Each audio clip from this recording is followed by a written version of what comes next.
Ladies and gentlemen, what's going on? Welcome to episode 114 of the ItsObviousGaming podcast. I'm your host, Preston Pugh, and I'm joined by my two best friends, Garrett Drake. Good afternoon, gentlemen. It is so good to see you both. And Jacob Alka. What's going on, guys? I've missed you both. I missed you dearly, as well. So dearly. Saw you on that battlefield last night. Yeah, for a couple matches. We did. Very fun. Playing some LawBreakers on PC. The secret's out.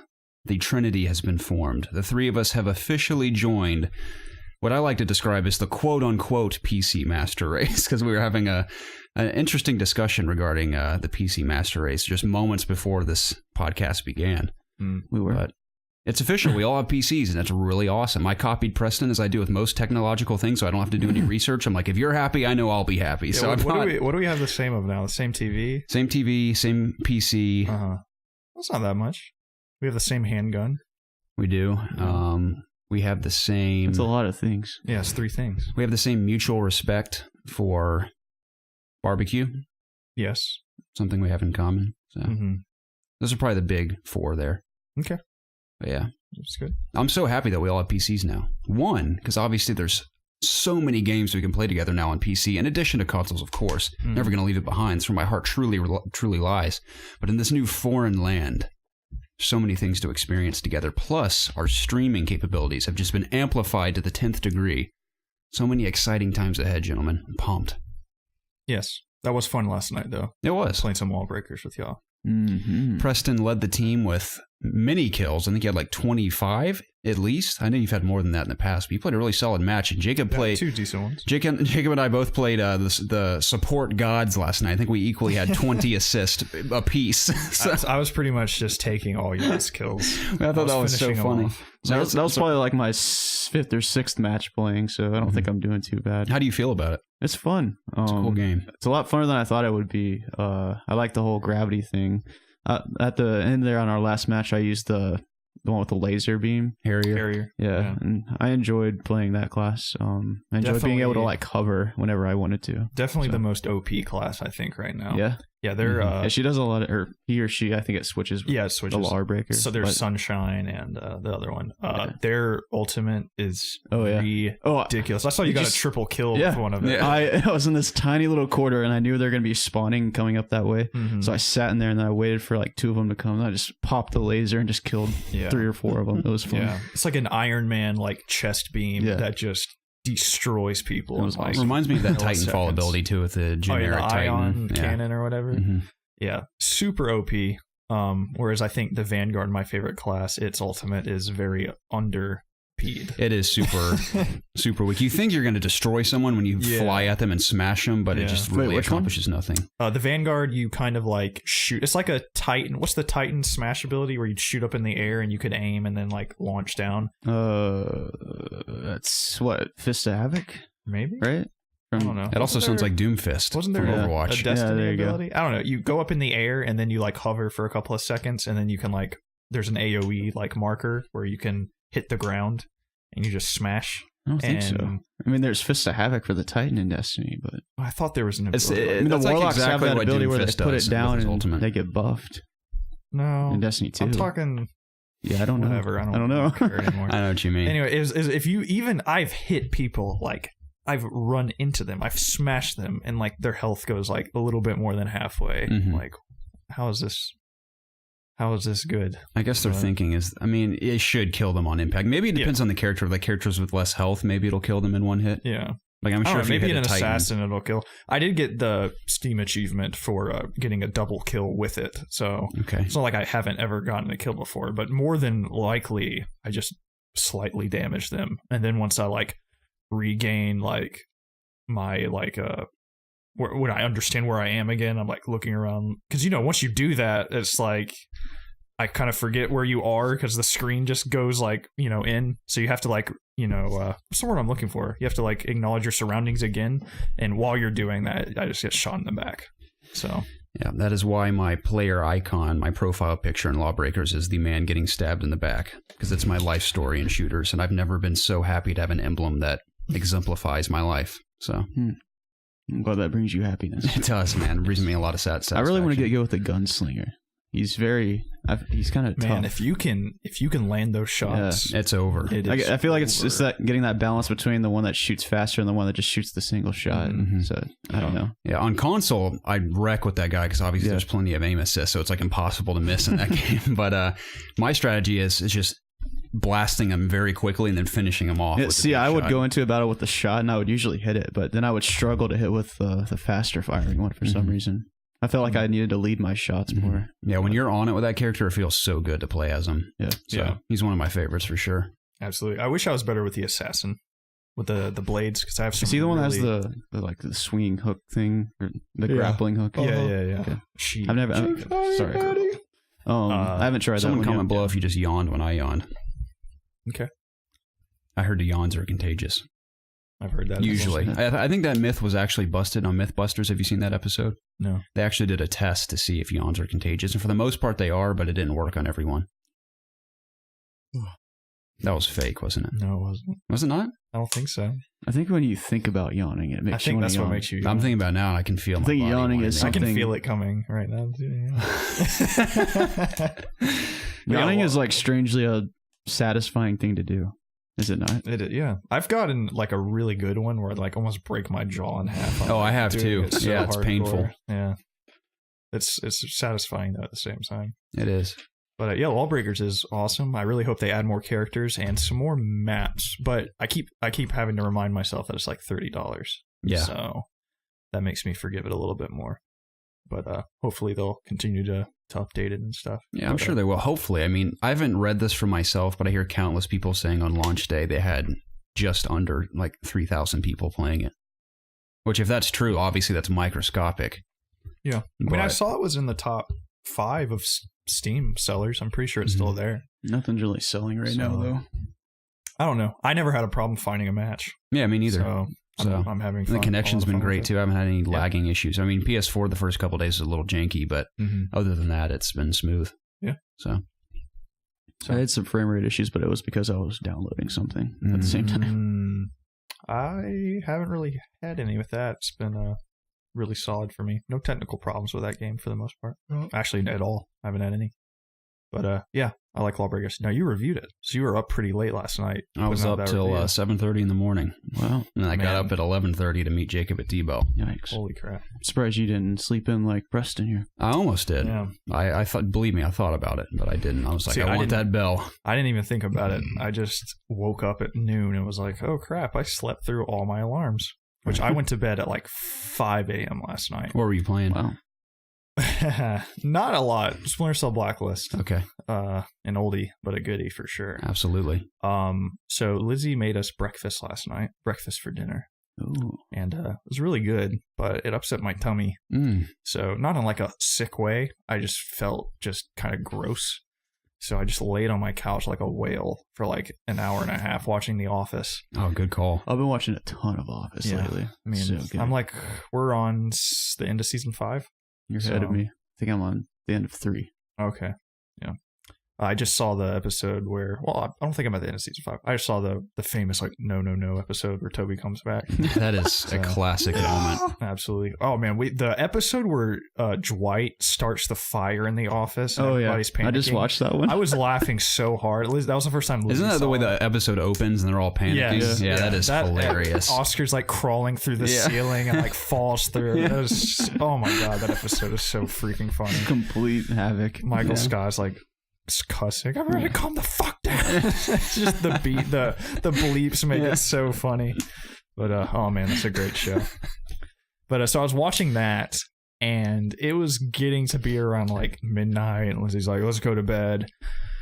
So we go in there, and I'm getting all settled, and I'm not tired in the slightest, and I feel kind of nasty.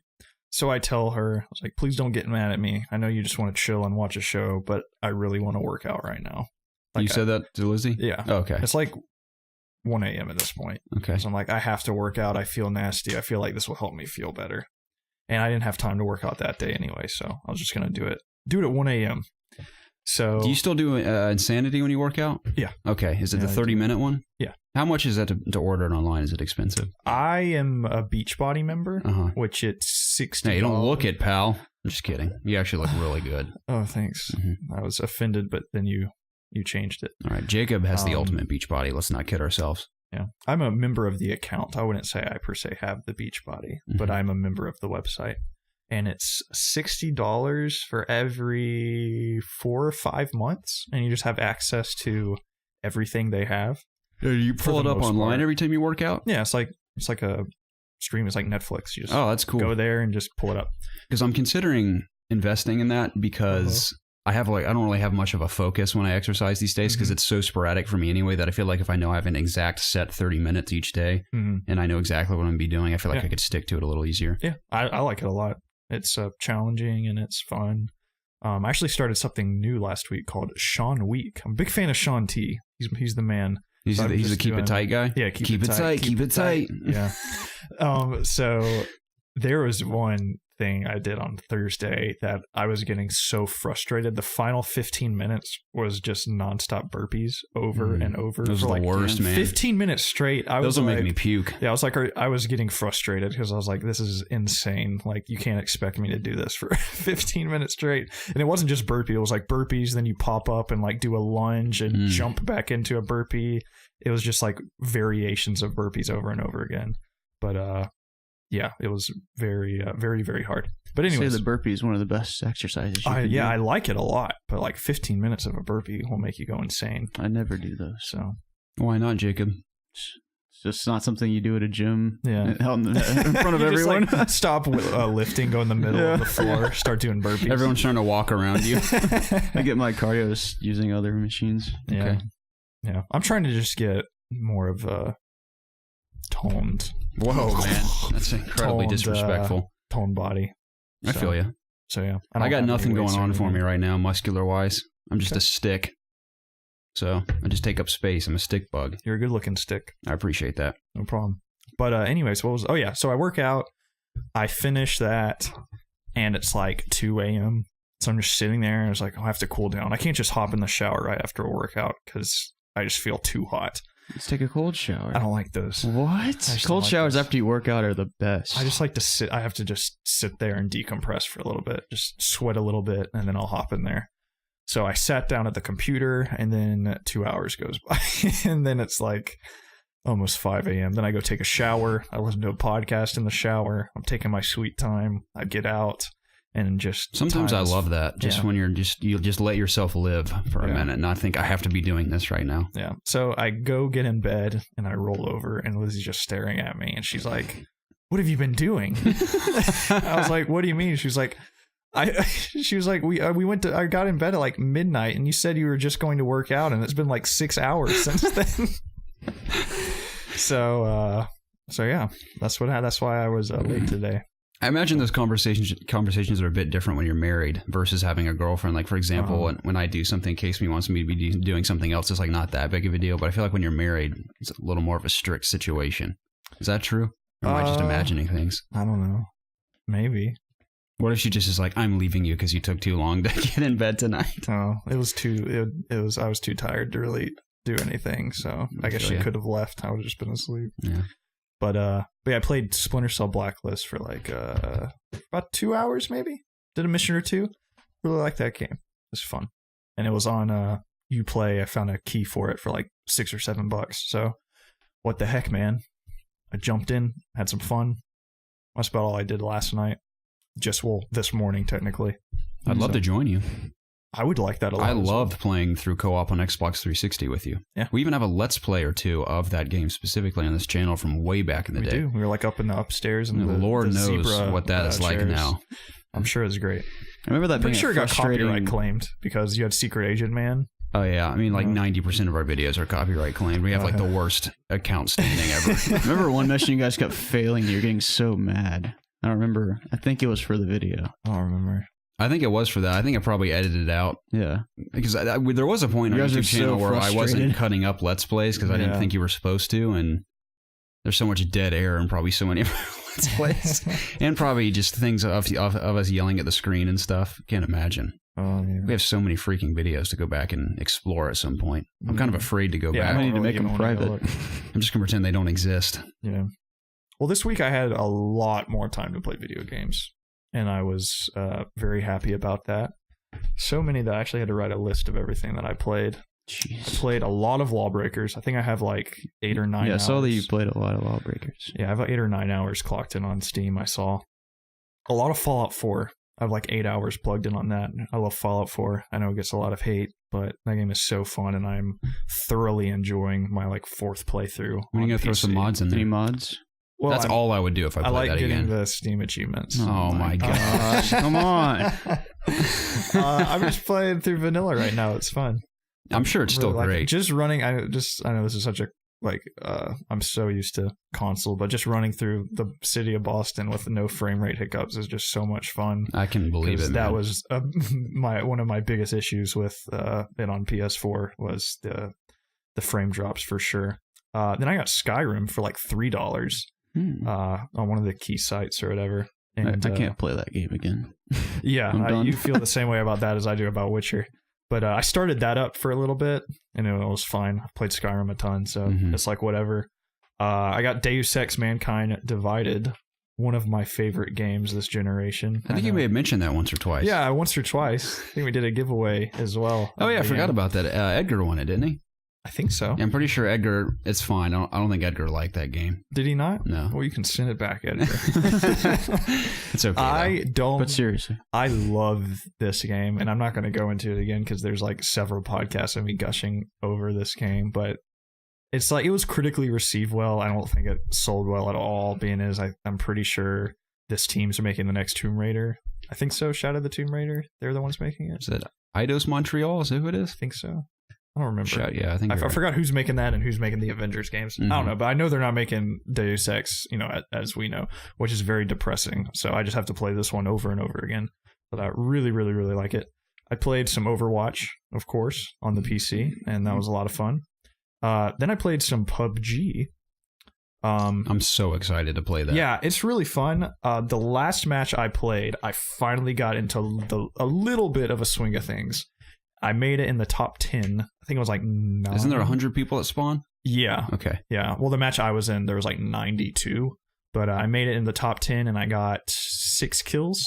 And 5 out of the 6 kills were me luckily sneaking up behind somebody and just blasting them in the head with my shotgun. Oh, that's awesome. So it was super. They were like scavenging, and I just opened a door, and they're just standing there in their menu, like going through stuff, and just destroyed them. That's great. The final kill I got was a shootout where I was like laying on this rock, and this guy was like super far away, and I thought I could pick him off, so I started shooting at him, and he turned around, and we got in a firefight, and I was like, okay, I'm dead. Like, there's no way I'm gonna actually win a firefight in this game, but luckily I got him. I think I just got like a lucky headshot when he peeked out, and then I started running towards like the final top 10 or whatever. The circle was getting really slow, and on my run to hide behind a tree, I got nailed in the back.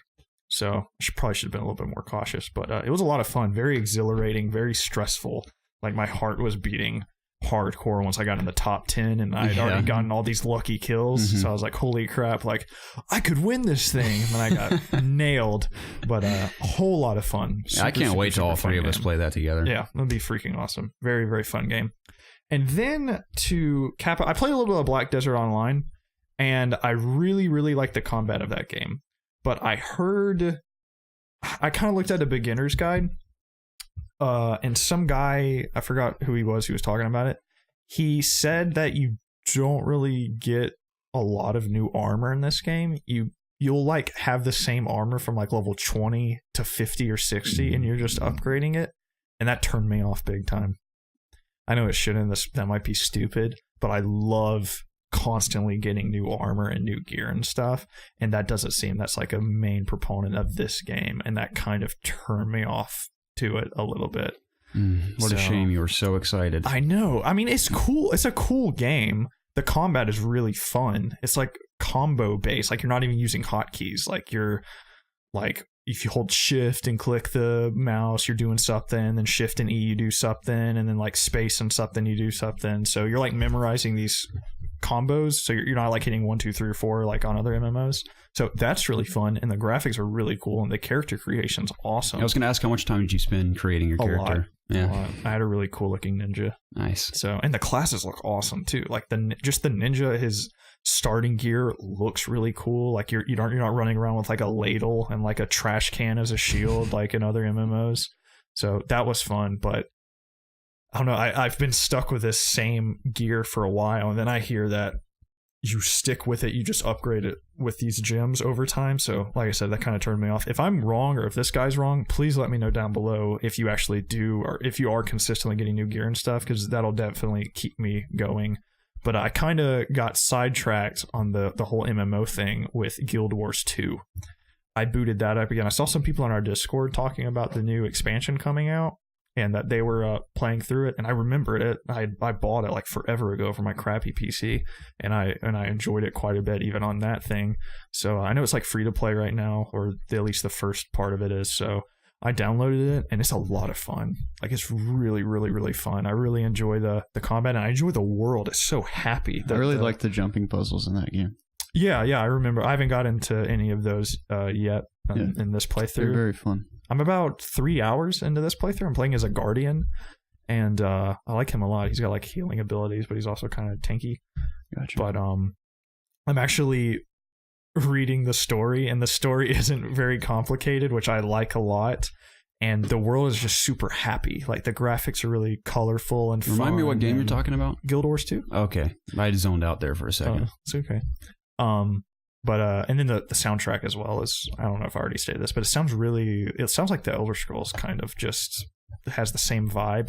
But I'm digging it for sure. I'll probably go back to it here and there. I don't know if it's completely sunk its teeth into me, and that's the main problem I'm having with the PC right now, is I'm jumping back and forth between so many games that nothing is 1000% holding my attention, and I want that really bad. I want there to be a game that like everybody's talking about, that everybody's playing, and I'm completely like locked in on it. I think that's why I'm really looking forward to Destiny, because that seems like the next thing coming out that is going to put its teeth into me, and it's going to like meet those requirements. Just for the PC. That's the thing. Even I don't even know PC or Uncharted's PS4. coming out soon. Yeah, I'm talking like an online game. Gotcha. I really want to. I really just want to play an MMO with, or just a. I know Destiny's not an MMO, but a game like that with just a lot of people that everybody's into and everybody's like talking about. You know what I mean? We tried that with 14, but I just kind of stopped playing. I love 14. I didn't have time at all after that one stream we did. I got to almost a level 50 on it, so I'm still paying my subscription. So I'll probably. I wish it was easy for me to like switch back and forth between PC and PS4, but I don't think that's possible. So I thought it was. I'm not sure. I'll have to look into that. I'm pretty sure. I know it's like cross-play. Like you can play with people. I'll have on PC. to look into that. But I've just primarily just been playing PC right now, so I haven't really gone to PS4. Besides Hellblade, I played that on PS4. I completed that. I platinumed it. Of course you did. Yes. Well, it's not really a hard platinum at all, so that's not that big. Yeah, our prediction was right, Jacob. It's just those totem poles that we've been talking to and beating the game, Preston says. All the shapes. That's it. No, the totem pole has like a shape. Yeah. And then, that tells you the lore. The guy tells about the Northmen. Yeah, that guy. Niflheim. Yeah. But, what is it? Helheim. Helheim. That's where you're going. But we'll talk about that in just a second. We shall. Or not just a second. In a little bit. Yeah. In a wee bit. But yeah, I wanted to.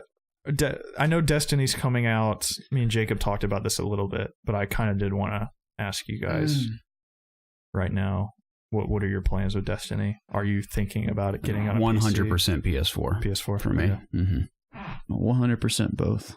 Okay. I might not get Destiny 2 on PC when it launches, but I will play it and try it. See, that's my thing, is like I'm thoroughly enjoying first person shooters on PC right now. Yeah. Like I feel like it's the place to play. I really enjoy the keyboard and mouse controls in first person shooters. Even though I'm not the best at them right now, I'm just having a lot of fun with it, and I'm really enjoying the high frame rates, obviously, and I don't know. I kind of want to play Destiny on that, but Destiny's I have to play with people. I'm not just going to play by myself on PC, especially if you guys aren't. So I don't know. We'll see. I'm definitely interested in playing the beta at least on PC. I would try it on PC. Yeah. Okay. You have to pre-order it for PC to play the beta? You get it one day early if you don't but pre-order. Okay. That's only 1 day early. Cool. So, but yeah, that'd be Plus fun. You're going to be playing it, are you not? I'm not, no. Oh, you're not going? No, on PC. I'm not going to be playing it. Oh. Okay. Yeah. What? I can't talk about it. I'll get in trouble. Sorry. It's fine. Didn't mean to put you on the spot, man. That's cool, man. Okay. I'm excited for Destiny. You have like a sniper outside on you? They could be, yeah. I'm like horrified to like screw something up. Okay, so. no, I understand. My bad. But push you. No, that's cool, but I am excited for Destiny. But I will for sure be on PS4. Okay. Mm-hmm. Not that I have anything against PC, but since the beta is accessible on PC, I definitely want to at least try it. Yeah.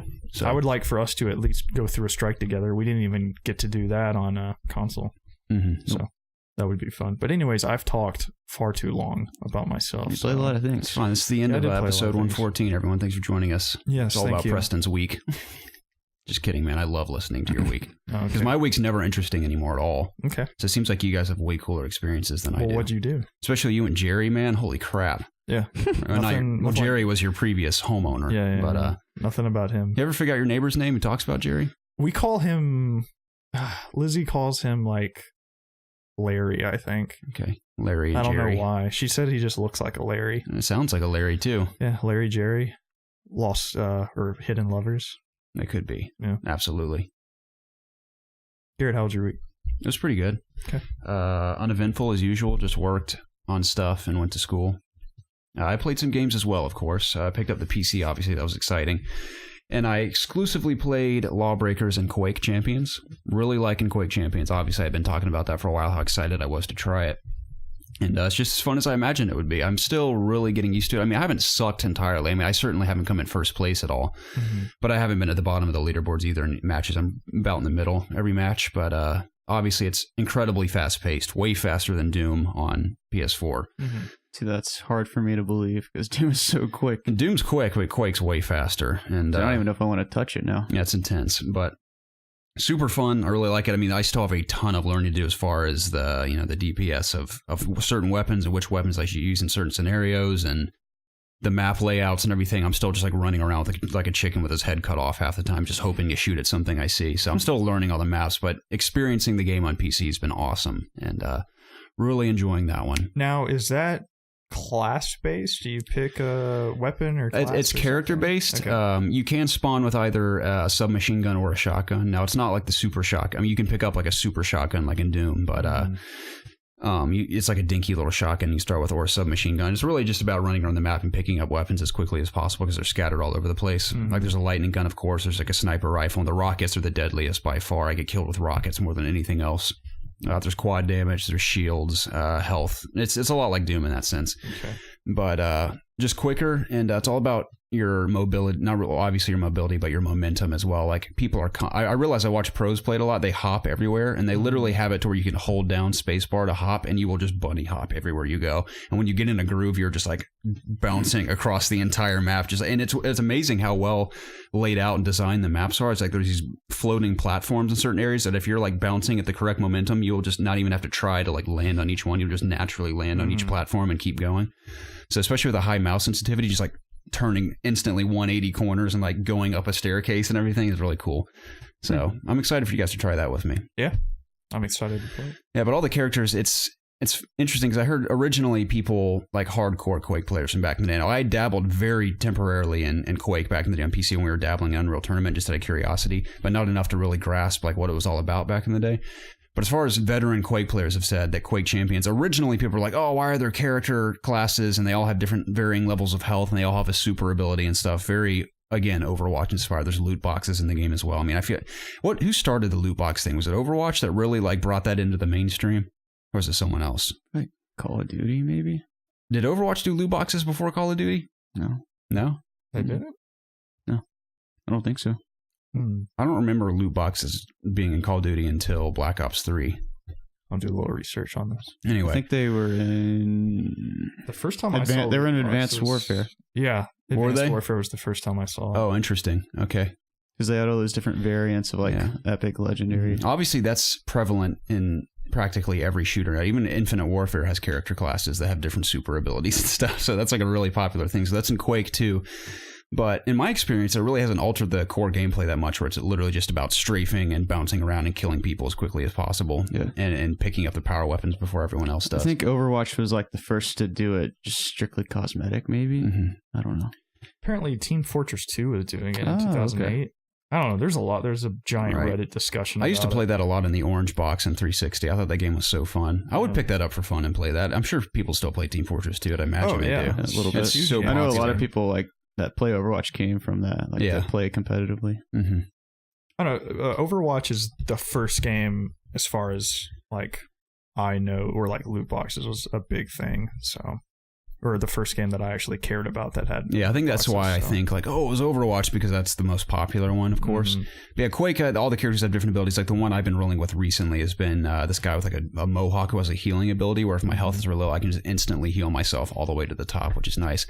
And the counterbalance to that is that he has very little health. I mean, I can heal myself all the way, but I also die much quicker. So it's interesting to see how players balance each other out. I'm still obviously learning everything. Is there a lizard man? There's a lizard man. It's actually a lizard woman. Oh. Yep. Okay. She's a lady lizard. Okay. I can't remember what her... Oh, yeah, she spits acid. There's another guy who does like a bull charge. There's another girl who turns invisible. That's cool. So stuff like that, but really fun game. I'm excited to try that with you guys. Yeah, for sure. And LawBreakers, like we mentioned, is a ton of fun. I did review it for COD Connected. On their YouTube channel, my video version is there, and on their website is the written version. But I spent 16 hours straight hashing that out because I have to go out of town this week to Seattle. And I had to get it done before I leave tomorrow. So I had to like crank it out as quickly as possible. So I woke up at like the crack of dawn. What's today? Sunday? Saturday. Yeah. Made myself a nice pot of coffee, came up here and just recorded like 4 hours of gameplay to have stuff to do the video with. And then I sat there and wrote the review for like 3 hours, and then to put it all together, to record the VO and then edit all the audio and then scrub through the hours of footage to find the best stuff and put it together. It was like a 16-hour process. And I went to bed at 7:30 in the morning and like instantly fell asleep. It's like, my goodness. It reminded me of when I was talking recently about that Halo machinima I made, which I keep forgetting I need to share it on the Discord. I really don't want to because it's embarrassing. But it reminded me of that because I'd spent like same amount of time on that just all the way up until like 9:30 in the morning, and I finally go to sleep. I'm like, I feel accomplished. Like sacrificing an entire night of sleep. But it was fun working on it. I really do love that game a lot, and I'm excited to see how it evolves. Hopefully it evolves and they can. I'm sure they'll continue to update. I mean, granted, No Man's Sky sold very well, and they're still updating that game, which we'll talk about later. But LawBreakers, from what we keep hearing, they have a very small player base right now, which sucks because I know we're really enjoying the game, and I'm hoping to see it continue with new characters and game modes and maps and tweaking the balance of everything. So I think there really is something there with a unique gravity-defying combat as they describe it. So hopefully it takes off. But that's all I played this week. And yeah. If anyone lives in Seattle, by the way, no one hit me up when I was in San Francisco, and our largest listening audience is in San Francisco. I was like, I'll hang out with anyone. I walked all the way to a wing place by myself. Could have had wings together, but I'm going to be in Seattle, so if you guys have any Seattle listeners, I'd like to go to the original Starbucks like a generic tourist while I'm there. So that'd be kind of cool. I'm also going to pretend like I'm, what's his name from Infamous Second Son? Delson. Delson, yeah. So maybe I can find, what's her name? Glow again? Who? What's the girl's name? Neon or something? Neon? No, Neon. Fetch, that's what it is. She has the neon power. Yeah. That was a cool DLC. Yeah, I like that a lot. I have that DLC. I don't have. It's actually a pretty solid game now. I can't speak on too much of the first two Infamouses, but that's good. I take that back. I did buy the full game on sale, but I haven't played it. It's a good game. That's a cool game. It's in my library. The DLC is really good too. It's one of those games that I want to eventually platinum. Really good platinum. Oh yeah, I forgot I platinumed that game. Yeah, I always forget about that. Good solid platinum. It is. Yeah, not too hard, just good. Yeah, I think that, Doom, Ratchet and Clank, and Horizon are some of my favorite platinums I've done. Yeah. I'm going to throw Far Cry 4 in there, too, because those are pretty easy. Did you get that one, too? I did. Okay. Yeah. The next game I will platinum will hopefully be Hellblade. If you haven't missed a lore stone. Right, I'm really hoping it. Now, does it work? You can check. How do you check? So, when you go look at a lore stone, there's a circle of ruins, and there will be a segment of ruins, and then there will be a dot, and then another segment, and a dot. And in between those dots, are each section of the game. Like when you go to the fire trial, all the lore stones are in that one segment. So if you're missing one out of a segment, can you backtrack in this game or no? it depends on how far you've gone. Now, if I've beaten Cert, can I go back to visit the area that I think so. Valravan was in? I think so. Soot. Valravan. Have you gone into Helheim yet? I have not. Then I think you can go back. Okay, cool. I'm going to do my research on that. Okay. I'd hate to have to replay that stupid game. Yeah. Just kidding. So you guys want to talk about Hellblade? Yeah, sure. Let's talk about it. What do you think? You want me to start? Yeah, you've beaten it. I beat it. I platinumed it. I really liked it. I think it did a lot of really, really cool stuff. Probably the best thing it did was just the atmosphere of the game. Just in terms of the graphics and the sound design and like the voice acting and stuff. Just that whole presentation of that is absolutely top notch. Before you continue, incredible. do you mind bringing everyone up to speed who don't already know about the girl who portrayed Senua? Oh yeah, I thought that was super interesting. Yeah, I read. I forgot where I heard it, but she was like a placeholder. She was one of, I believe, she was just somebody that worked on Ninja Theory's team, and they liked her performance so well they decided to just keep her as the actor for Senua. That's super cool. Yeah, that is really cool. So just her performance is absolutely amazing. It is some of the best voice acting I've ever seen in a video game. There are some parts where she is just so emotionally distraught and is just on the floor just sobbing and screaming, and I'm just like, oh, like it's so real. Like it is, it completely made me feel so bad for this character. It just the most like blood curdling screams I've like ever heard in like a video game. I don't know, it's just weird. Typically, I don't know, it's like you just don't see stuff like that good in a video game. So that just her performance overall was just excellent. What else? Yeah, so all of that was top quality. Absolutely nothing wrong with it. The puzzle solving I thought was cool. They kind of reuse about 2 or 3 types of puzzle solving. There are these structures in the environment that are like, let's say there's a bridge missing, for instance. You have to go to a certain point of view to see these shards align to reconstruct this bridge. There are some puzzles which involve you looking through these portals that kind of give you a different view on the landscape. They're like illusions to where if you like look through this portal, a wall might be missing, so you have to walk through it, and then you can go through that wall again, but then the puzzle might involve you going back or opening a door and then running back through the portal again to have the wall back where it was, so you can like walk across a part of the castle you're like trying to go into. And then the main puzzles are you walk up to these doors and there are 1, 2, or 3 glyphs where you have to find the shapes of these glyphs in the environment, whether it be like sticks aligning, shadows, reflections, etc. So it's primarily throughout the entire game there's those 3 types of puzzles. They do little bits of variations throughout the game, but the game isn't super long, so those don't really outstay their welcome. I never felt that those were repetitive per se, because you're going through these different environments and they kind of twist them on a head. Like there's, not to spoil anything, but there's one part where you kind of like go back in time almost.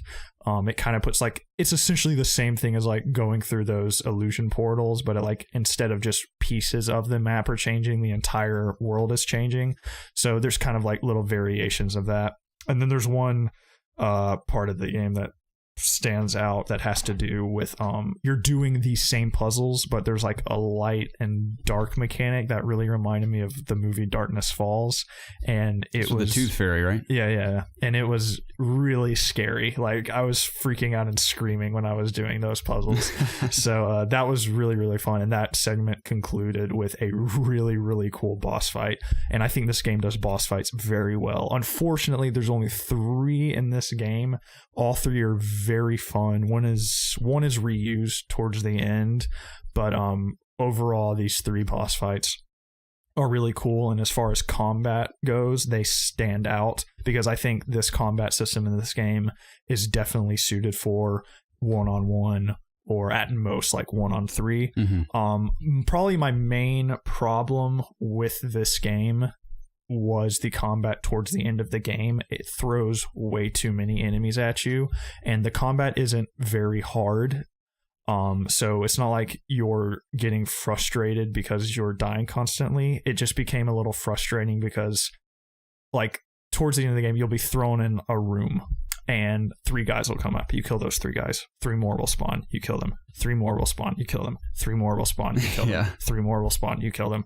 And you're just like, okay, I get it. Right. Like, can I move on with the game? It just kind of got annoying. Like, it was almost comedic at one point because I was like, fought like 100 guys, I swear, in this like little circular room, and I finally finished it and I was like, is that it? And then like a door opens. I'm like, okay, that was completely unnecessary. Like way too many guys.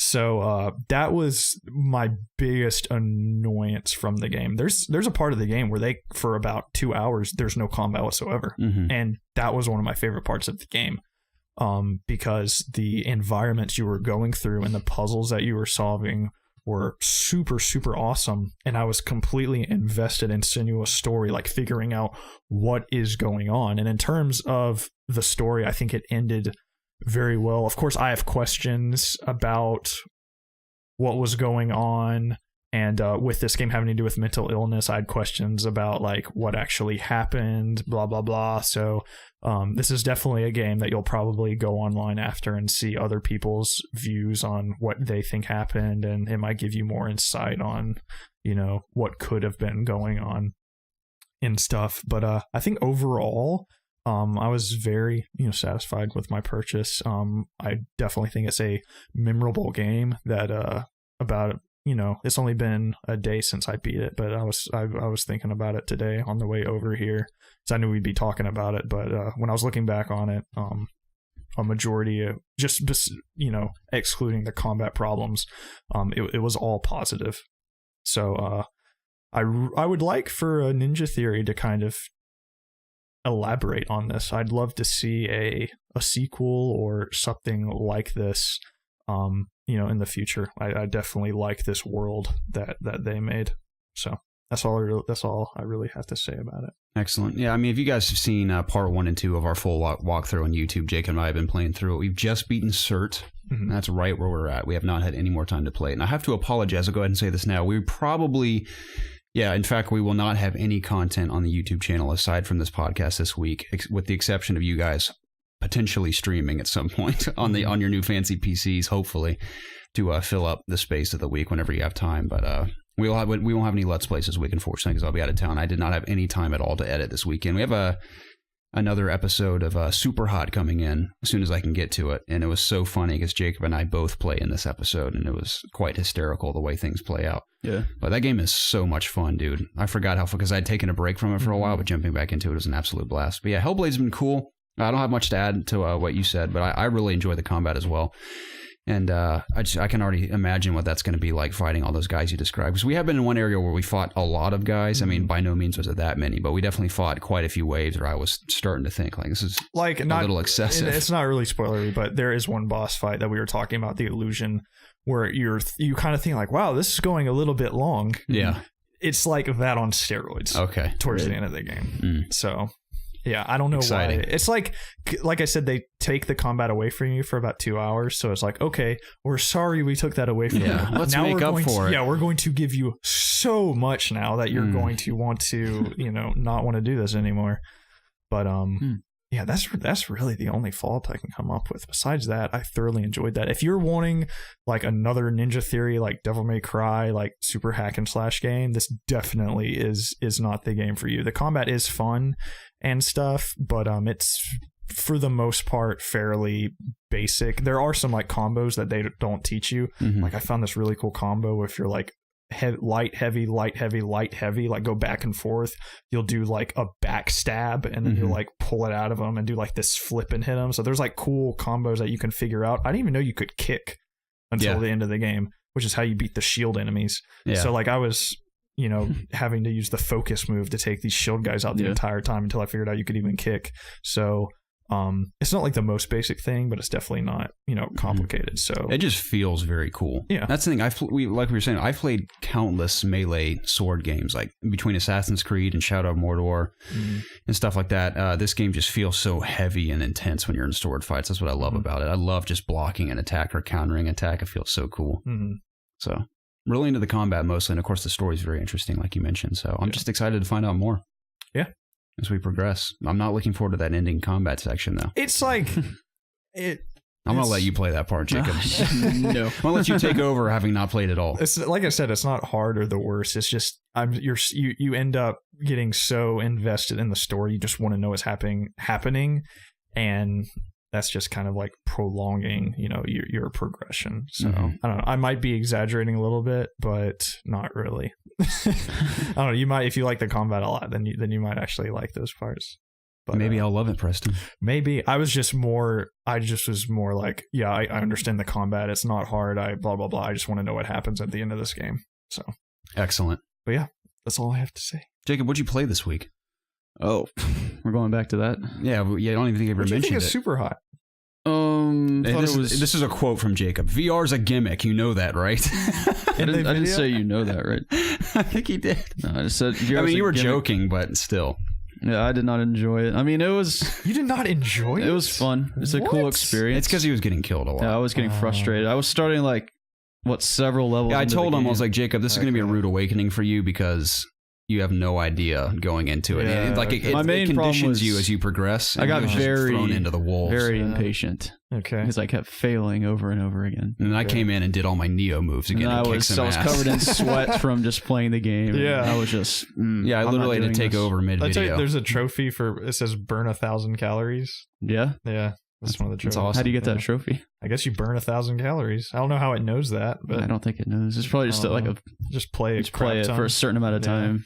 I played it for 4 hours straight the first day. I didn't get it, and I was sweating profusely. Gotcha. I'm looking at the game. It's a cool game, but it's not something I want to do personally. But I understand why people love it so much. Yeah. I did play that for the Let's Play, which will be coming out this next week. No, it'll be another week, unfortunately. Okay. So that's why we got to pick up the streaming. Gotcha. We have a whole week of nothing. I hope I can figure that out. I don't think it'll be too hard to stream. Yeah, we will, no doubt, in the very near future, we will have, like we've been mentioning, a regular stream schedule, streaming all kinds of stuff like PUBG and Overwatch and Rainbow Six Siege, Quake maybe, some Lawbreakers, all kinds of good stuff. And of course, we'll be teaming up with you guys as well. And we'll be on a set regular schedule, hopefully. And we are going to implement the stream highlight idea because I love that idea a lot. And playing all these different games, we're bound to have some really funny stuff occurring at least bi-weekly. It'd be awesome. So excited about that. Yeah. It'd be cool if we could both hop on and play, I don't know, Lawbreakers for a couple hours for stream. Yeah. But we'll see what happens. We will. But what I played this week, I played some Zelda today. Finally got to Rito Village. Rito! I gotta say, it's probably my favorite village so far. That's my favorite area. I like how it's kind of built on a rock and it's like a tower. It's very nice vistas that I can look out and see. Of course, the Divine Beast is just flying overhead, so I'm gonna have to go deal with that bastard. But I bought all my cold gear, so I can finally go explore all the the big mountains and whatnot that I couldn't access otherwise. Still really enjoying Zelda. I was telling you today, I don't know if I'm gonna be able to actually get through Zelda before our Game of the Year talks because I'm all these games are about to start coming out and. I have my PC now, so I'm like, God, I don't even want to play Zelda right now, but I need to because I feel like that's going to be an important talk at the end of this year. But I played that. Played some Overwatch on PC. Actually, so when I bought all my parts for my PC, I made the mistake of buying the wrong graphics card. So I didn't get to really enjoy any PC games until about Wednesday or Thursday this last week. Yeah, it would be last week. So basically, I was just not playing any games until then. But when I actually did finally get a card, I got the GTX 1060. I believe you both have that card. Yeah. Is that correct? That is correct. I didn't really even look at the specs. I just bought Preston sent me. That's what you have. I mean, I glanced over them, but I don't remember anything that's in there other than the RAM's like 8 gigs. That's all I know. Gotcha. Yeah. Well, yeah, I bought that card. Computer is fantastic now. That was definitely the problem. I couldn't even run a game on anything higher than medium settings. What'd you have? It was a AMD Radeon R7 250. I don't know 250 gigabytes. Yeah, it's an old graphics card. I meant to buy a different AMD graphics card, but I bought that one instead. So I think the one I had was either a little more powerful or just as powerful as the 1060 that I got. So I just heard good things about NVIDIA. Last episode I said NVIDIA. Yeah, instead of NVIDIA. I said social state drive. Yeah, there you go. I also thought that sounded weird. I was like, should I say something? I don't know why the hell I was I think that'd make a that. hilarious t-shirt. Like just social state drive on the front of. Yeah, I have no clue why. Like, what the hell? It really throws people off because it could be mistaken as like a social media thing, or it could be mistaken as like, is that what's a social state? It just like confuses people. I have, because like in my brain I was like solid state drive. I have no clue why I was saying social. I mean, I do that kind of crap all the time. You know what's funny? What I realized, I don't know if I do this on the podcast ever, but when I was recording VO for the LawBreakers review, there were several sentences I had to like go all the way back in and re-record because I sounded like I was doing a Southern accent. I said PS4, like PS4. I said it like 6 times like that. And I think it's because I do a joke Southern accent so often that it just comes out of me sometimes. I had to re-record like half the thing because I was like PS4 and PC. I'm like, what the hell? What the hell am I doing? Who's this guy? So granted, it was like 6 a.m. when I was doing that, but still. That's funny. Yeah, I played Overwatch. Really enjoying actually playing Overwatch where it's meant to be played. Makes me so happy inside. Don't have to play on console anymore. Dude, I love my time. It helps me go to sleep at night. Yeah, it was fun. I wasted too much money on the loot boxes because I'm never going to touch it again. But yeah, I bought so many loot boxes on console. That's a real shame. I wish it's so weird that you can't like on your battle.net, you just can't swap skins. Yeah, that's that would really be nice. dumb. Yeah. What are you going to do? I see a lot of summer game skins that I want to get, so I'm going to have to dish out some more money because I have Master 76, man, got to have it. Yeah, dude, I have no credits on the PC, so I have to buy loot boxes now. But I'm not really worried about it. I like supporting Blizzard. Did you know I never garnered more than 400 gold? Really? Yeah, never got more than that. I mean, maybe when we were doing opening like loot boxes on my account. I could have sworn you bought a legendary skin once. I think maybe I bought one, but after I bought that one, I never got past 400 again. I don't know why on earth it took me so long to make money in that game. You don't play a whole lot of Overwatch, do you? No, I don't. I mean, I want to moving forward on PC, of course, but on PS4 I didn't play that often. Maybe played once every couple of weeks. Yeah, usually like when new stuff came out, you would hop in. But yeah, I played Overwatch, really enjoying characters like Diva, Soldier. I'm just trying to get better at aiming right now because, if FPS is on computer, I've never really played one. So it's pretty new to me, like aiming with mouse and, not pressing caps lock instead of shift to use abilities. I mess that up all the time. But I feel like once you really establish that muscle memory, you'll be good to go. I bought a new keyboard. It's one of the Razer keyboards. It's really, really nice. It has like a wrist rest. Oh, that's what I need so bad. That's awesome. The first thing I did was I bought wrist rest for my desk. Yeah, I used to have one, but I got rid of mine. I don't know where it went. Yeah, it's like super nice. It's like magnetic, so I can magnets to the keyboard. It's really, really cool. I spent $100 on it, so it better be nice. I had a wrist rest for my mouse hand, but that was messing me up. Gotcha. So I just got rid of that. So I just have one on the keyboard now. See, I might need one because where my keyboard and mouse are, there's like a wooden like lip at the end of because it's like one of those things where you push it, you slide out. Yeah. But so my mouse hand's kind of sitting on a little lump. So gotcha. I don't know what to do with my arms yet. I don't know if I like to lay my arms onto the table and rest them while I play, or have my arms hanging off the table and my hands on the edge. If you're using a mouse, you want your hand to be free so you can. Right. So you're not using your... Because the thing, like, it depends on what I'm playing. Like, in LawBreakers, I'm, like, hit or miss. Sometimes I'll have really good accuracy, and other times I'm awful. But in Quake, it's, like, totally different. For some reason, I can aim so much better in Quake. But LawBreakers, I mean, although LawBreakers is also very fast, there are moments that are slower. And when Quake, you're just, like, flying constantly. But for some reason, man, sometimes I just can't figure out what I want to do with my arms. I take that back. I think you're supposed to move your mouse with your hand, not your arm. I mean, ultimately... I've read... Right. I don't move my arm. Yeah. I mean, I move my wrist. I just mean, like, my arms, for some reason, I feel like need to be sitting on something. And then all I do move is my wrist, but I don't know. I can't. Yeah. I'll figure it out. I just say play whatever feels comfortable to you. Yeah. I've been saying this for so long now. I need to get a stand-up desk, dude, because I am ravaging my back day after day. I couldn't imagine playing a computer game standing up. Oh, I have to, man. Because my back, I mean, just sitting right now, my back's gone. There's not a moment where I'm sitting and I'm comfortable unless I'm like leaned back like in a recliner. Because for some reason, my torso, man, just does not like to sit. How much are those like fancy stand-up desks with like the buttons? There's countless different things. I mean, there's like attachments you can put on a normal desk that you can just lift up and down, and then there's full desks that you can lift up and down. So it's really just a preference type thing. But I'm eventually going to, like I've been saying, move all of my living furniture out of this room, move all the tech in here, because this room is literally like a foot bigger than the other room. Not that much of a difference, but I just kind of like the layout of this room. Turn this into like a big production hub and then sleep in that room. But because the computer, I think, would fit nicely here, and I want to get a stand-up desk where I can just stand there and not have to worry about sitting in that danky chair I've been sitting in for years now. I mean, that thing is it's broken, literally. It doesn't even work. So I hate those chairs so much. It's terrible. What kind of chair are you sitting in now? It's just an office chair. Okay. It's not like a fancy chair like Preston has. Yeah, I'm a bit envious of Preston's. Yeah. I'm thinking about killing him and burying him out back with Jerry and stealing his chair. I mean, it works fine for me. I don't need a nice chair.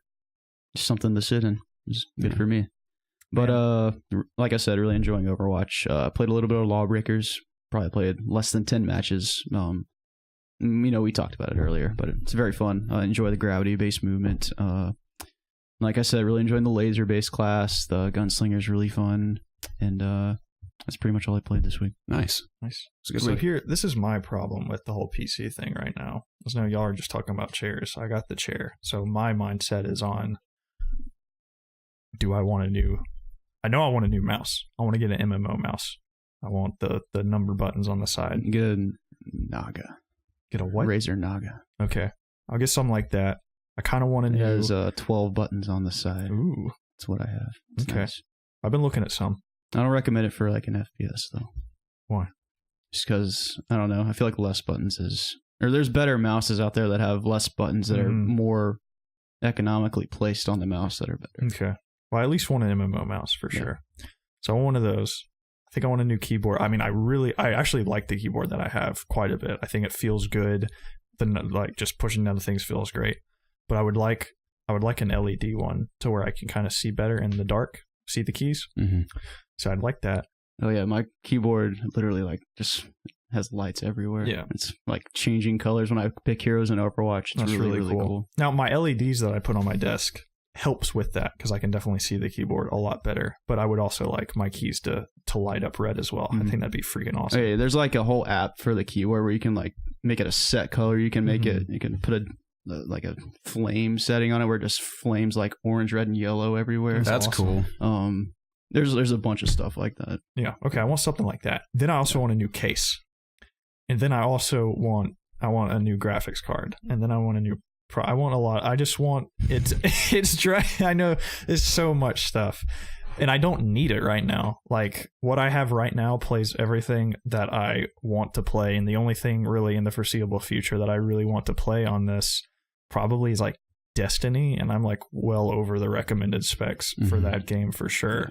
So it's like I should be completely complacent with what I have right now, but I just always have this thing in the back of my brain that's like, you don't have the best thing, so you need to be looking at that. Right. But I don't need to be, because what I have is completely fine and I'm completely satisfied with, but there's just something nagging me in the back that it's like I like the whole upgrading thing and just getting better and better things. That's just like about fun to me. Achieving these things like trophies and now the computer. Yeah. So I remember at one point it was an Apple Watch. Was it? Remember you were talking about how much you wanted an Apple Watch and you finally got it. Do you still have the Apple Watch? Yeah. Do you wear it? No. Oh. I don't remember wanting one. I just kind of remember we were working in Orlando. You're like, I gotta have one of those. I'm like, those are super cool. And you're like, I'm gonna get one. And you got one. Well, that's why we actually had money. So I was like, oh, get one, sure. But I don't know. It's just like I really like the whole upgrading thing of it. But if I upgrade the graphics card, then I know I'm going to need another CPU, and then I know I need another power source.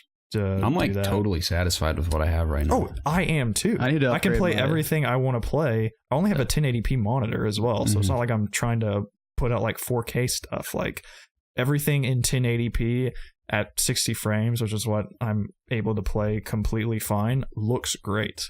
Like when I booted up Deus Ex, it looked fantastic. It ran great. Like I've had no problems with any game. So it's like, why am I wanting to upgrade this? Because for me to upgrade it with all of the stuff I'm talking about, it's like $1,000 or more. Mm-hmm. Like, I don't need that.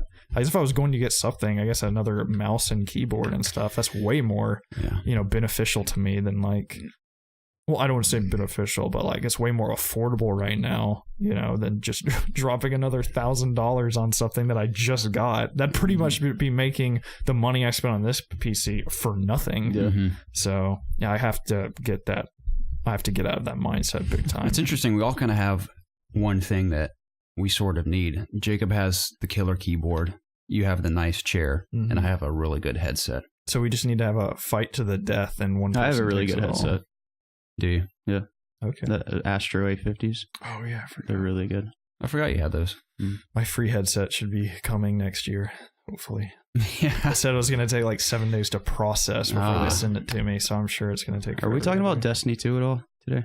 You can if you want. I just wanted to mention one thing because I'm super excited about Destiny 2. Like that's all I think about right now when I want to play a game, but alas, I can't play it. Apparently, like an Edge magazine came out and said there's going to be like 80 story quests or something like that.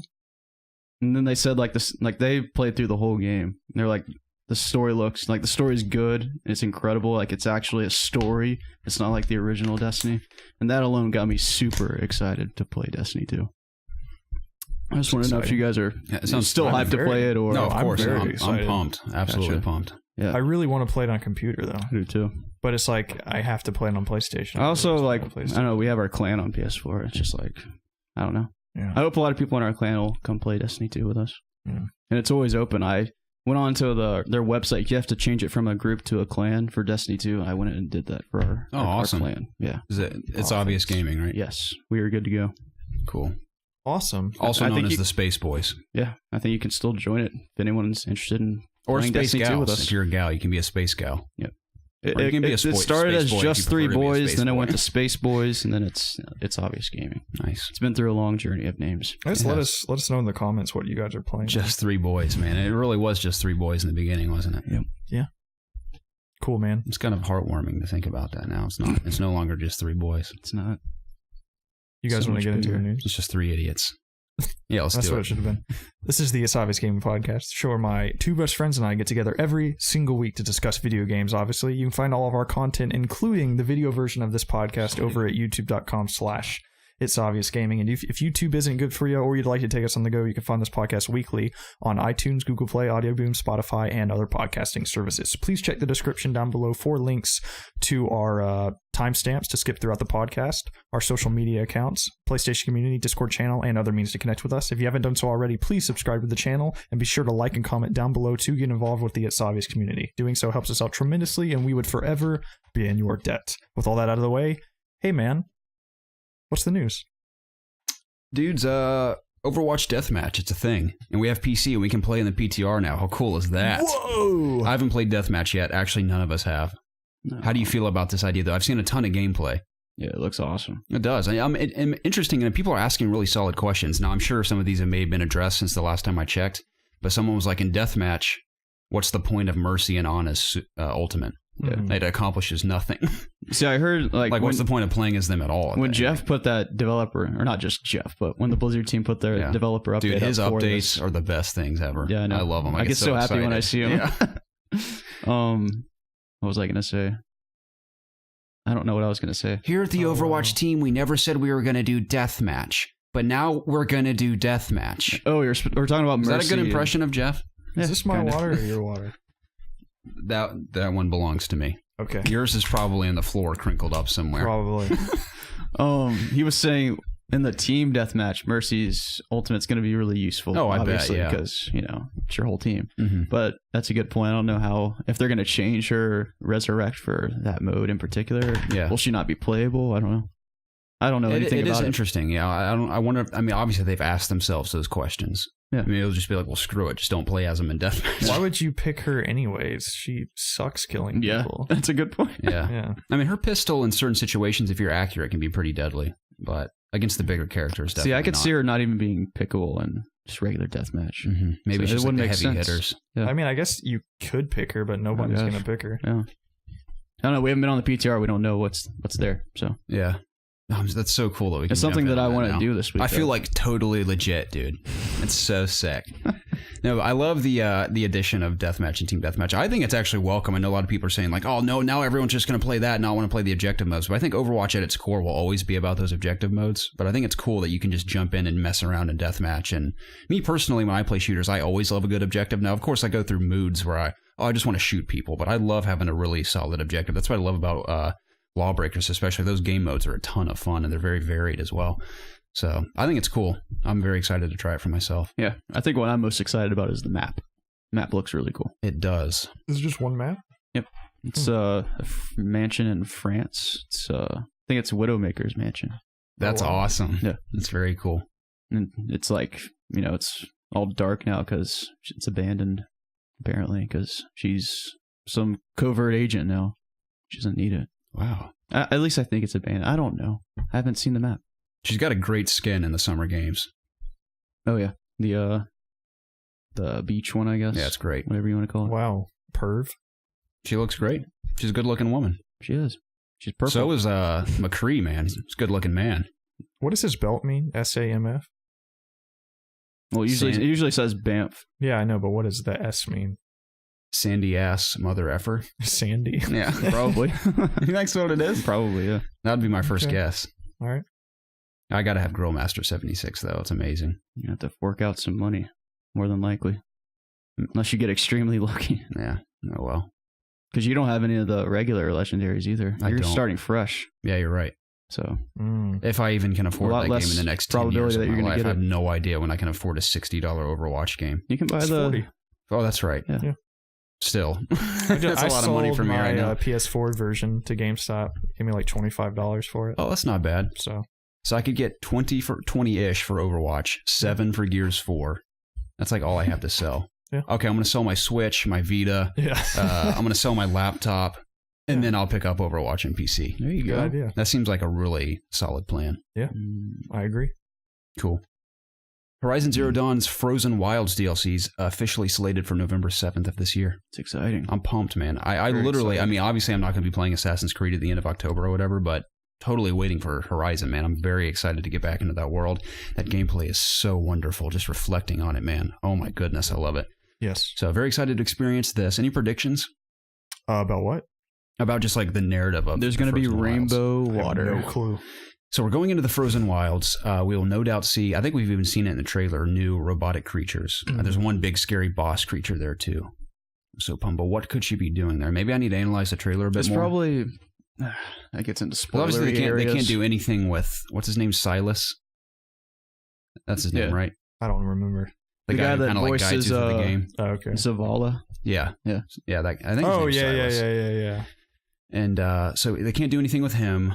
Is this take place after, or is it just like... I think it's after, because in the trailer she's wearing her fancy robotic armor. I mean, you could get that. True, but I feel like, I get the sense that, because you have to play through the whole game to acquire that armor. So I feel like you technically would have to be at the... Granted, this is a good point. I forgot that when you beat the game, it just reverts you back. Takes you back, yeah. So I think you're right. Yeah. It takes place before the actual ending. Mm-hmm. That would make sense to me. Yeah. I don't think they would add on to like the ending. Yeah, that wouldn't make sense at all. So I'm so pumped for the sequel down the road, though. Mm-hmm. It's going to be awesome. For sure. It's a good game. It is. Really good. So the PS4 5.0 firmware update is going to have a lot of things in it. But the ones that stand out to me, which are pretty cool, which don't really matter anymore because we're going to be streaming primarily from PC now. But whenever we do stream from PS4, which will be rare in this case. I guess if we're streaming PlayStation games. Right, yeah, which... It'll benefit you too. I don't have a Pro. Yeah, like Destiny... mostly, if you pick up Destiny on PC, you might as well just stream from there. Yeah. But if we ever stream from PS4, we can now stream in 1080p 60 frames per second on PS4 Pro, which is cool. And I'm not dissatisfied with 720p 60 frames when I stream from Twitch currently. I think it looks fine. That is cool. That's going to be an option moving forward. I've seen PewDiePie's been streaming at like 360p or something. Has he? Just as a joke? I don't know why. I follow him on Twitter and he's like, he said he'll be getting better equipment soon. Okay. Sorry for the 360. Well, that's so funny how you can be the biggest YouTube gamer in the world and be that rich and be like, all right, it's going to be a bit, guys. I'll get it soon. Maybe it's like a meme he's doing or something. It probably is. But I haven't watched his videos in a while. Dude, me neither, but every time I do, I laugh so hard. It's like PewDiePie's just consistently funny to me. And maybe it's because I just take a break from so long, because I don't watch all his videos, but every now and then if I'm not doing anything, I'll just like watch it or while I'm eating something. And I love his try not to laugh challenge videos. Those are the funniest to me. I know he's like meant to be like a gaming YouTube channel. I mean, he's branched out a lot, but those are hilarious to me. So, also you can follow people on PlayStation. You don't have to send them friend requests anymore. So you could follow the biggest. You already do that. I thought you could too, but I think you can do that on Xbox. Yeah, you can already. I mean, I'm doing it on PlayStation. Are you? Right now to like Shuhei and some guy. I think it's only certain people. Yeah, maybe you have to be like a big like verified or something. Yeah, to follow. It's probably what it is. I also follow Shuhei. So. I'm gonna follow you guys if that's cool. I'd rather not. Yeah, I don't want to be associated with you. Fine, you guys can follow me if you'd like. Well, I'll let you know. Same reason. All right, whatever, guys. No Man's Skies update 1.3 is currently live. Is it already live? Right? I think so. 30 hours of story content, supposedly based on the trailer of some alien race. Wow. I don't know what they mean by 30 hours of story content in that game. The Gloobglorks. Yes, that would be the one. The galaxy. The Gloobglorks. Yeah. The Gorgonites. It's great. You have to remember the Gorgonites? Creatures. You have to throw minerals at them to drive them away. It's probably what it is. Did you guys play the fighting toy soldiers game? Small Soldiers? Is it called Small Soldiers? Small Soldier. I think it's called Small Soldiers. What are you talking about? You remember Small Soldiers, the movie? Yeah. That's a great film. It's so good. I played a fighting game on my old computer back in the day when I was growing up, and it was so fun. I wonder how well those toys sold. Terrible game when we were kids. What does this have to do with anything? Well, I don't know. I said Gorgonites. You said Gorgonites after you said the Glorblobs. What are Gorgonites? It's the weird creatures. The enemy. What's the main Gorgonite's name again? I don't remember. Leader of the Gorgonites. He's this brown-looking dude. Yeah, he's like the wolf man, sort of. He's not a wolf man. Looks like a chipmunk. Yeah, sort of. His face. Like a very muscular chipmunk. I got to know his name. Do you mind looking it up real quick? I'll continue these notes while you do that. Additional terrain manipulation in the trailer. You can have like your little laser gun and like create terrain out of thin air, which is cool. Whoa. I saw a base in the background that someone had built. That's exciting. And it's funny because this has already been in the game, but what intrigues me most is that little dune buggy you can ride around planets. That looks so fun to me. And you can fast travel between planets now as well. Yeah. So I could travel back to my original planet, Planet A, which I was so proud that I named it that. Yeah. And I could pay it a visit again. It's the most boring planet I visited by far. It was just dark and red, and there's nothing there. There's actually no life on it whatsoever. Oh, wow. But I know people, I mean, No Man's Sky is essentially a meme at this point, but I did enjoy my time with that briefly. And it's Archer. Archer, that's his name. Archer, leader of the Gorgonites. I think that's how he sounds. Leader of the Gorgonites. I can't remember what his voice is like. There's a picture up here at the top of all of them. Remember this? Oh, no. Pass by, damn it. There we go. Remember that freaky looking guy? Oh, dude, that guy looks so cool. That's a really cool character design. I wonder if those toys sold well. Wasn't that movie rated PG-13? I think so. Yeah, because I'd be surprised if those toys even sold well when we were kids, because like little kids probably didn't see that movie. I didn't see it till I was much older. So, what year did that come out? You know what year it came out? I'm going to guess. It came out 1998. That's my guess. I'd be really pumped if I'm correct. 1998. It was 1998. Was it? Yeah. Dude, what a guess, man. Oh, we were in kindergarten at the time. PG-13. Nice. Sweet. Or were we in preschool still? I think I went into kindergarten fall of 98. I think I went in 97. Okay. You old man. Gosh. You guys think you'll ever go back to No Man's Sky if they make a substantial update to a point where you're like, holy crap, that game is cool? No. I mean, will, dude. I'm not kidding. If they add like some kind of... they said they expanded the space combat too, but I like glanced over that part. I mean, I'm interested in what the story is, but that just seems like too much of a hassle to like install it again and stuff. My dream is to have multiplayer to a point where I can go visit you on your planet across the galaxy and explore this structure you've built. Very Minecraft-like. Almost like Animal Crossing, where I can transfer from my world to your world and see all these wonderful things you've created. Well, I mean, technically, we're in the same world. True, the same universe. So... Or that's what I mean, yeah. If that's ever even a possibility after the version of this game they built, I don't know. But that's the dream. There is some sort of multiplayer component in this, I think. I just wish there was legitimate combat where I could wield a space machine gun and shoot an alien that attacks my settlement I've built. Yeah. That'd be so cool. That would be cool. And then I find out, holy crap, they're on a planet in this star system. I'm going to go attack their planet and find their leader.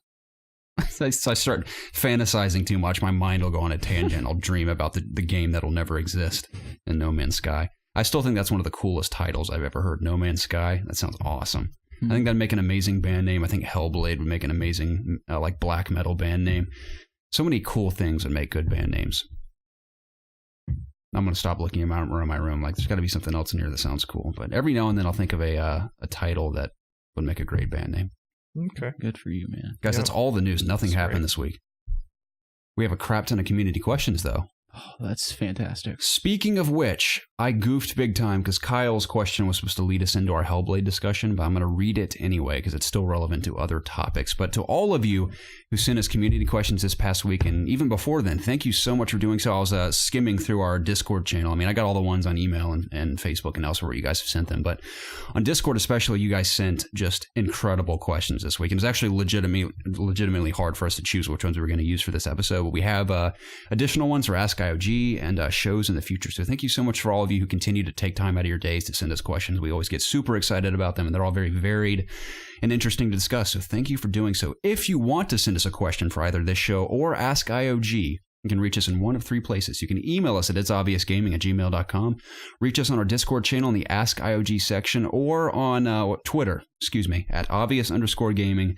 And everywhere except Discord, always include the hashtag AskIOG so we know you want your question right on the show. Thanks, Garrett. But if you just want to chat it up, by all means, send us messages anyway. We always respond. With all that out of the way, correct. First one comes from Bongeles. I love doing that. Hey, guys. How are all you sexy beasts doing? Including you, Garrett. You throw yourself under the bus too often, schnookums. With the homoeroticism out of the way, what do you guys think about the games... what do you think about games that explore darker concepts?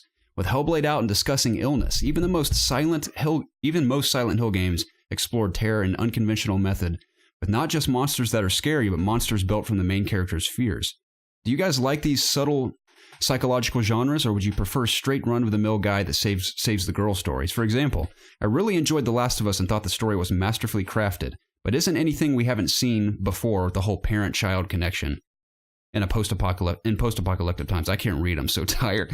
I guess in the condensed form, I'm asking, what type of stories would you like to see explored more often in gaming?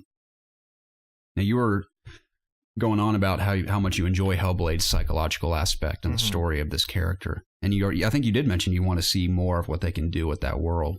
Yeah. So in terms of Hellblade I was specifically, very vague about it too, because yes, there are some mental things going on with her, but that's the main, the point of the game, so I don't really want to go into that for spoiler's sake, but it definitely was something very unique that I don't, if I have seen anything like it, I don't remember it in terms of gaming. But that's the thing is, like, I don't really know what I want. Isn't that weird? That makes sense. That we don't know what we want till we see it. Yeah, I kind of, I'm not smart enough to know what type of different weird stories I want to know. I'll tell you what's a weird story that I love that I can't wait to continue, and the sequel is Wolfenstein. It's just, I love the idea of Nazi Germany just winning the war and taking over the United States. It's so cool to me. So I'm excited to explore. I'm not saying like, oh, that's so cool that happened. It's just the idea of that possibly happening is so hard to imagine, that getting to fight back and take the U.S. back as these crazy, wacky characters, like the guy that's like on drugs and the little lizard man jumping around. It's so ridiculous. I'm excied to explure that world. Yeah, I know that could be totally taken out of context with the current situation we're in right now. But yeah, of course, I don't want Nazi Germany to actually take over the United States. But in a fictional world, I think that's a very interesting concept. Yeah. So that's one example. But psychological aspect, especially in Hellblade, like I said, I mean, we haven't finished it, but very intriguing so far. And very dark, too. I can't imagine going through something like that mentally and emotionally, especially. So it is hard to imagine, like, what do I want to see? I don't know. Yeah. It's hard to pull things out of my brain, but when you like something, you know it as soon as you see it. Yeah. So, like Jacob, I love looking at him. I told him, isn't that a great shade he has on today? It's okay. Any shade of blue, especially the brighter blue, those eyes, man, they're explosive. I really appreciate it. I have to bring Jacob down a notch since you bring him up so much. Do you? Yeah. How are you going to do that? It's kind of hard. I just did, man. I just did. Jacob, don't listen to Preston. You listen to me. Good equilibrium. It's for your own good, Jacob. What about you, Jacob? Do you know what you want to see? Like I said, I don't know. Like I can't think of any good examples. Definitely, I don't know. Just I guess stuff that just we haven't seen yet. Like Hellblade is something very different, so I'd just like to see more different stuff. Always a fan of new experiences. Definitely, yeah, for sure. It's like I can't come up with a new experience right now. I guess I'd like to see a video game of a food. Nope, they've already made a movie about that.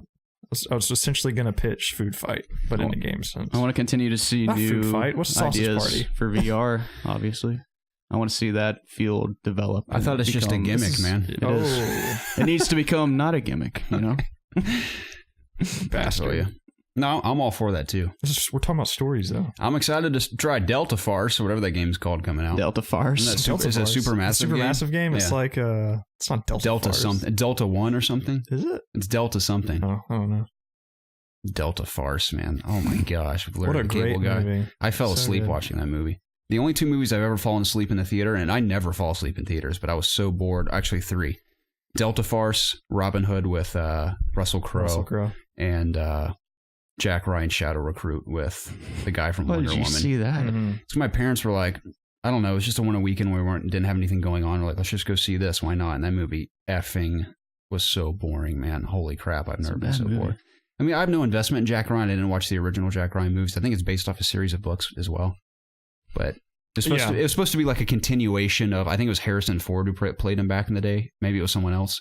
I have no clue. But I know my grandfather and uncle absolutely love the books. Right. They've read like all of them. See, that's what I heard from the book readers. They're like, oh, this is exciting. But I had never heard of it until I saw the movie, so fell asleep. Yeah. Gotcha.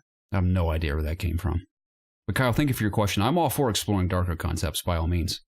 So I just don't, I know them when I see them, like that's cool, like Hellblade. Yeah. Way, sorry, Jacob, out of left field for me especially. Mm-hmm. Next one comes from Trash Can Judo. This is hilarious, his intro here. The trash is back. And I have a question for you. Have you ever been split on what console version of a game to buy due to having different friends on different platforms? Oh, yeah. I 100% have. Believe it or not, this is a testament to all of you out there in the community, how much you mean to us. Our entire friend group, with the exception of the 3 of us, are all on Xbox. I'm talking like 8 or 9 people that are on Xbox that we played all 360, all through the previous generation of consoles. We played primarily on 360 with them. Amazing memories I have playing video games with them. And all of them are playing games like Titanfall, Siege, Battlefield 1, Call of Duty. I mean, mostly shooters, but any multiplayer game they can play together, they always play together. Still, every week they're together playing. They're like 5 or 6 of them, just like we used to. And I don't pick up any of the games on 360 because we have all you guys to play with. You mean Xbox One? On Xbox One, excuse me, yeah. So that's how much you mean to us, man. I bought I mean, we were on PS4 before we even started this channel. Right? We were, but I would have definitely picked up a lot of these games on Xbox One if we did not have a community built around primarily PlayStation. So I know there's you Xbox guys out there, believe me. I bought Battlefield, the original one. Well, not the original, but, you know, the EA one. Or Battlefront? Yes, sorry, Battlefront. I bought it on Xbox One too because we were like, we're all gonna play. Yeah, and then I let them talk me into that. We literally never played once. I played with a couple of buddies a lot. I did not. I never played with them once. I stopped playing, and then I just gave the game back. And I was so bummed because it was noticeably visually different than the PS4 version, and I was so frustrated. I was like, what have I done? What have I done? It's probably my biggest mistake of 2016. I played that game one day. Or 2015. I saw Force Awakens for the 3rd time. And I was like, really in a Star Wars mood. So I bought it, played it for like 4 hours, never played it again. I'm excited for the sequel on PC. I'll probably pick it up on PC. I enjoyed it on PC at E3, so it's going to be a good one. You got to play Call of Duty on console, though. Yes, I agree. Oh, absolutely, always. Oh, yeah. PC for it's always bad for No, I'm very excited for World War II on PS4. Yeah. I shouldn't say bad. Some are better than others, but yeah, you know, Call of Duty is a console game. Yeah, agreed. Ryan Goheen says, "Question for the podcast. I just got Persona 5. Can you please motivate me to continue playing through the first few hours?" It's awesome. I missed the question. What was it? Ryan Goheen just started Persona 5. Can you convince him to continue playing through the first a few hours. If you don't like the first few hours, then you should stop playing. I mean, there's a lot of tutorials. Once you get past the tutorials and it opens up, it really I know what you mean. Yeah. Incredible. You definitely need. It's more than a few hours to get through the tutorials, isn't it? It's like several. It's a few hours. It's a few hours. To like officially get to where you're choosing. Or it's like you mission do start, go for it. Yeah. Yeah, it's a few hours. Yeah, so you got to get through all that, but I've played past through that, but I think I've played 25 hours of Persona 5. Obviously, I have countless more things to do in that game, but I played enough to know that when you get to the parts where you're kind of making decisions on certain activities you want to do and when you want to tackle the palaces and when you want to tackle what's that other area called, the Mementos. It gets far more interesting. I mean, I was still heavily invested even through the tutorial stuff, but I think it was far more fun when you get past all that for sure. Mm-hmm. So Ryan, I encourage you. I think the three of us collectively encourage you to get through that tutorial phase and then make your final judgments. Just really, really good story. You're wearing your ring. I didn't even notice. Oh yeah, that's cool, man. How's it fit? Fine. Can I try it on? Sure. No. It's not going to fit my finger. I can put it on my pinky. Your pinky? You can fit. I'm afraid it'll get stuck. No, we can't do it. I have little fingers. I have another married man's ring on. That's cool, man. The ring of power. Man. Yep, that's what it is. It's actually still too big. I got to get it resized. Man, how many times you had it resized? 2. Can you imagine how many people have the ring of power as their wedding band? I think we actually talked about that. I think we talked about we want the blue one from Shadow of War. That thing looks so cool. It does look cool, yeah. Anyway, incredible characters, really good story, really deep, fun turn-based combat. Really cool, just like social aspects of it in terms of like maintaining the hours in your day and like the days to set aside to build better relationships with your friends, to go grind out the palace that you're on, go into the mementos, grind those side missions out and stuff.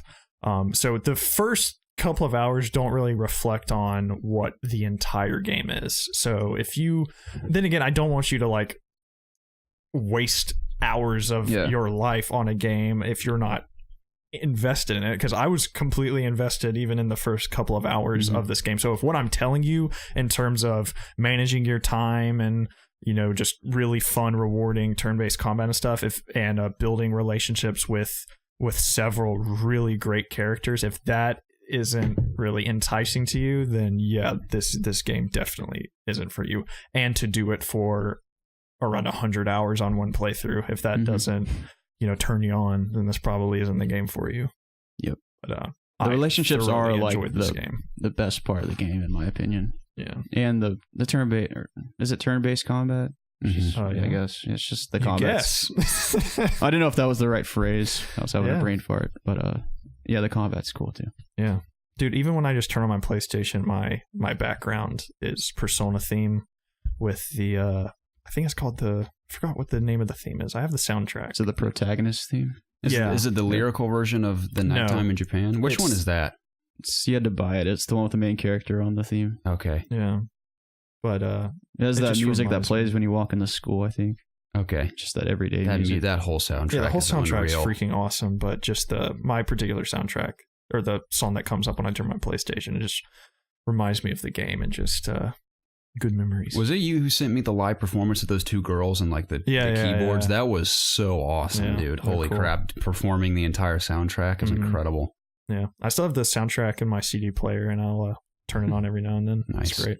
Does it come with the game? I had the collector's edition. Oh, that's why. So, I'm a bit envious of that. I mean, you can download it on iTunes. Can you? Because I looked, I was looking in the wrong place. It was like a cover version of it. Oh, no. The whole soundtrack's on iTunes. Okay. I'm going to straight up buy that. Yeah. It deserves the money. Yeah. It's pretty pricey. How much is it? It's like $40. Holy crap. But you can like on Apple. I think I know it is. It isn't on Apple Music. That's what it is. Because I was trying to Apple Music it and I couldn't find it. Gotcha. So. I don't know. It's been a while. Maybe it's on there now. Could be. Yeah. It's worth checking out. I would say so. I was always a little uncomfortable when I listened to a cover of, is it called Life Will Change? Yeah. When I listen to a cover, it's just like slightly different. It kind of like rubs me the wrong way. Yeah. Like, this is not the true version. Yeah. That song is probably the best song of 2017. It's a great song. So good. Is this the song that I'm thinking of when you taking down the palace boss? Yeah, the heist. Yeah. So epic, man. It's great. Not to go on too much of a tangent, but do you ever think about just how weird a ring is? It just sits on your finger. Like, look at it. If you look at it long enough, it's just kind of strange. Does that not just weird you out if you think about it long enough? No.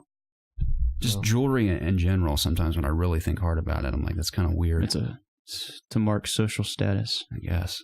That's what rings have always been. Any kind of jewelry, just to show that you have money. Like, what if people chose to have their wedding band as a navel piercing? I guess you could. I just touched my nose when I said navel. Nasal piercing. That's probably what's this called? Like called a nose piece. The bull something boring. There's a certain name for it. Septum piercing. That's like their wedding band. You've had your septum worked on, have you not? I have. I've had a deviated septum. There's no law dictating you have to wear a ring. So no, I mean, what if you had wedding bands as earrings? You could. Or a tongue piercing. Or like that? rat tails. Rat tails are cool. Yeah. Because rat tail can be snipped off real quickly, so you got to be careful. Snip the rat tail, your marriage is over. It's like Samson when his hair was cut off and his sleep lost all of his strength. Tragic marriage is story over. from the Bible. That's probably what will happen to me, man, if I cut off my hair. Kind of scared. You should get a haircut. I have a haircut appointment, but get it all chopped off. I'm not chopping it all off. I'm just trimming it. So I'm not ready to give it up yet because it took so long to grow out. And I hate it right now, dude. I'm not just saying that. I'm like, everyone tell me my hair looks good for my insecurity reasons. And I straight up hate my hair right now. It drives me insane. I eat it every day.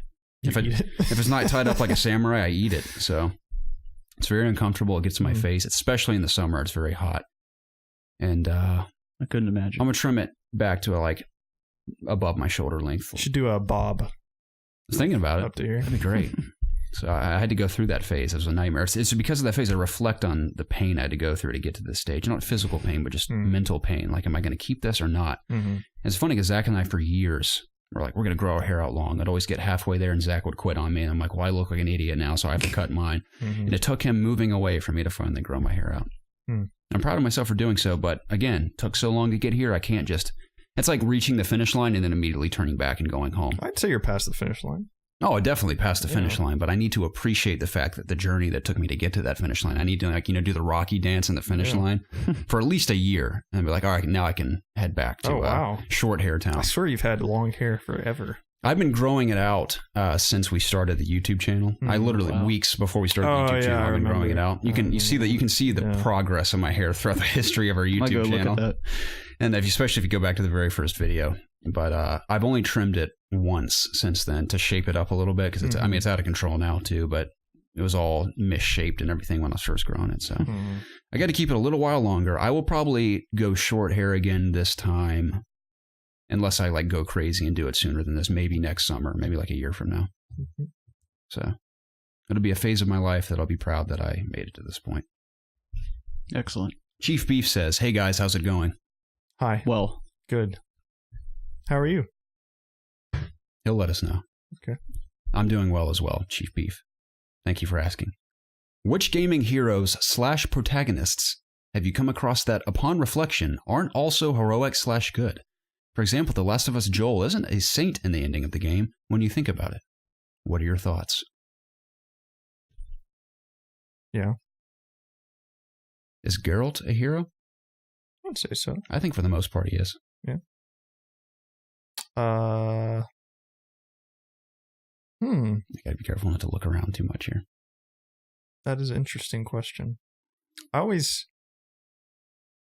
know it's up to interpretation, but I've never felt the same way as some people where they say Joel was like the bad guy. Definitely not the bad guy. He's definitely in the gray area for sure. But that's the thing though, in that world though. Now he's had some bad guy moments, but yeah, exactly. In that world, I mean, there really are no good guys and bad guys. I mean, there are definitely some morally sound people versus some immoral people. Like people, spoilers for The Last of Us, probably should have played it by now. But when you have, I'll still be vague. When you have the choice to do what you did in that room, I didn't even think. Me neither, dude. I just walked in there and was just like, kaboom, stab you, shoot. It's because you grow so attached to Ellie that I literally was just saying, I have to get her out of there. Slaughtered everyone, man. It was so violent. It's not like they were good guys either. Right. Like, I don't know. I think that world, like you said, is so gray. I don't think there's good or bad guys in that world. So I just know some people have interpreted that as like, I'm the villain at the end, and I didn't get that in the slides. No, I didn't either. I can see where they're coming from for sure. I can, but like, I don't know. That's a whole nother discussion. But that ending will forever sit with me because I'll never forget beating that for the first time. Mm-hmm. I've never seen an ending like that in a video game before that. I'm sure some exist. Such a gut punch. Just like, dang. Yeah. Man, that's a good question. I wish I could This room fails us every week.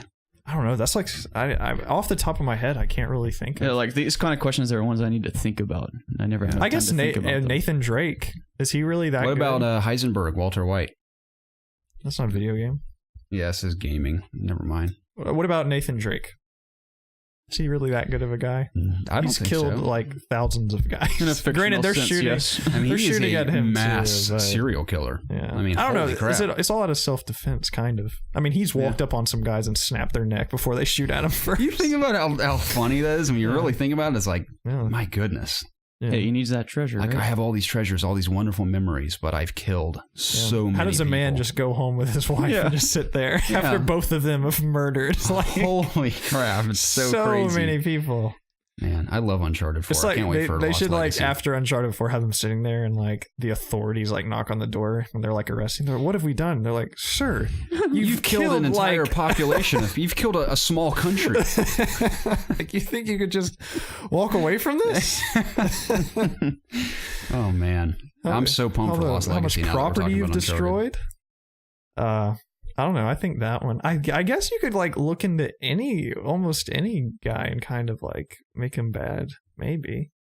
If you think about it long and hard enough. It's John Marston. Kratos kind of some bad stuff. Kratos is definitely he's just bad. Not that good. He's sacrificed. That's what I'm so pumped about the narrative direction of the new one. Yeah. It's almost like a redemption story, it seems. Yeah. For show.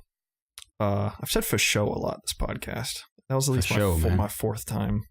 I always get in a habit of saying a certain word in either a video or a podcast every single time. Yeah. That's a good question. I'm sorry that I can't come up with...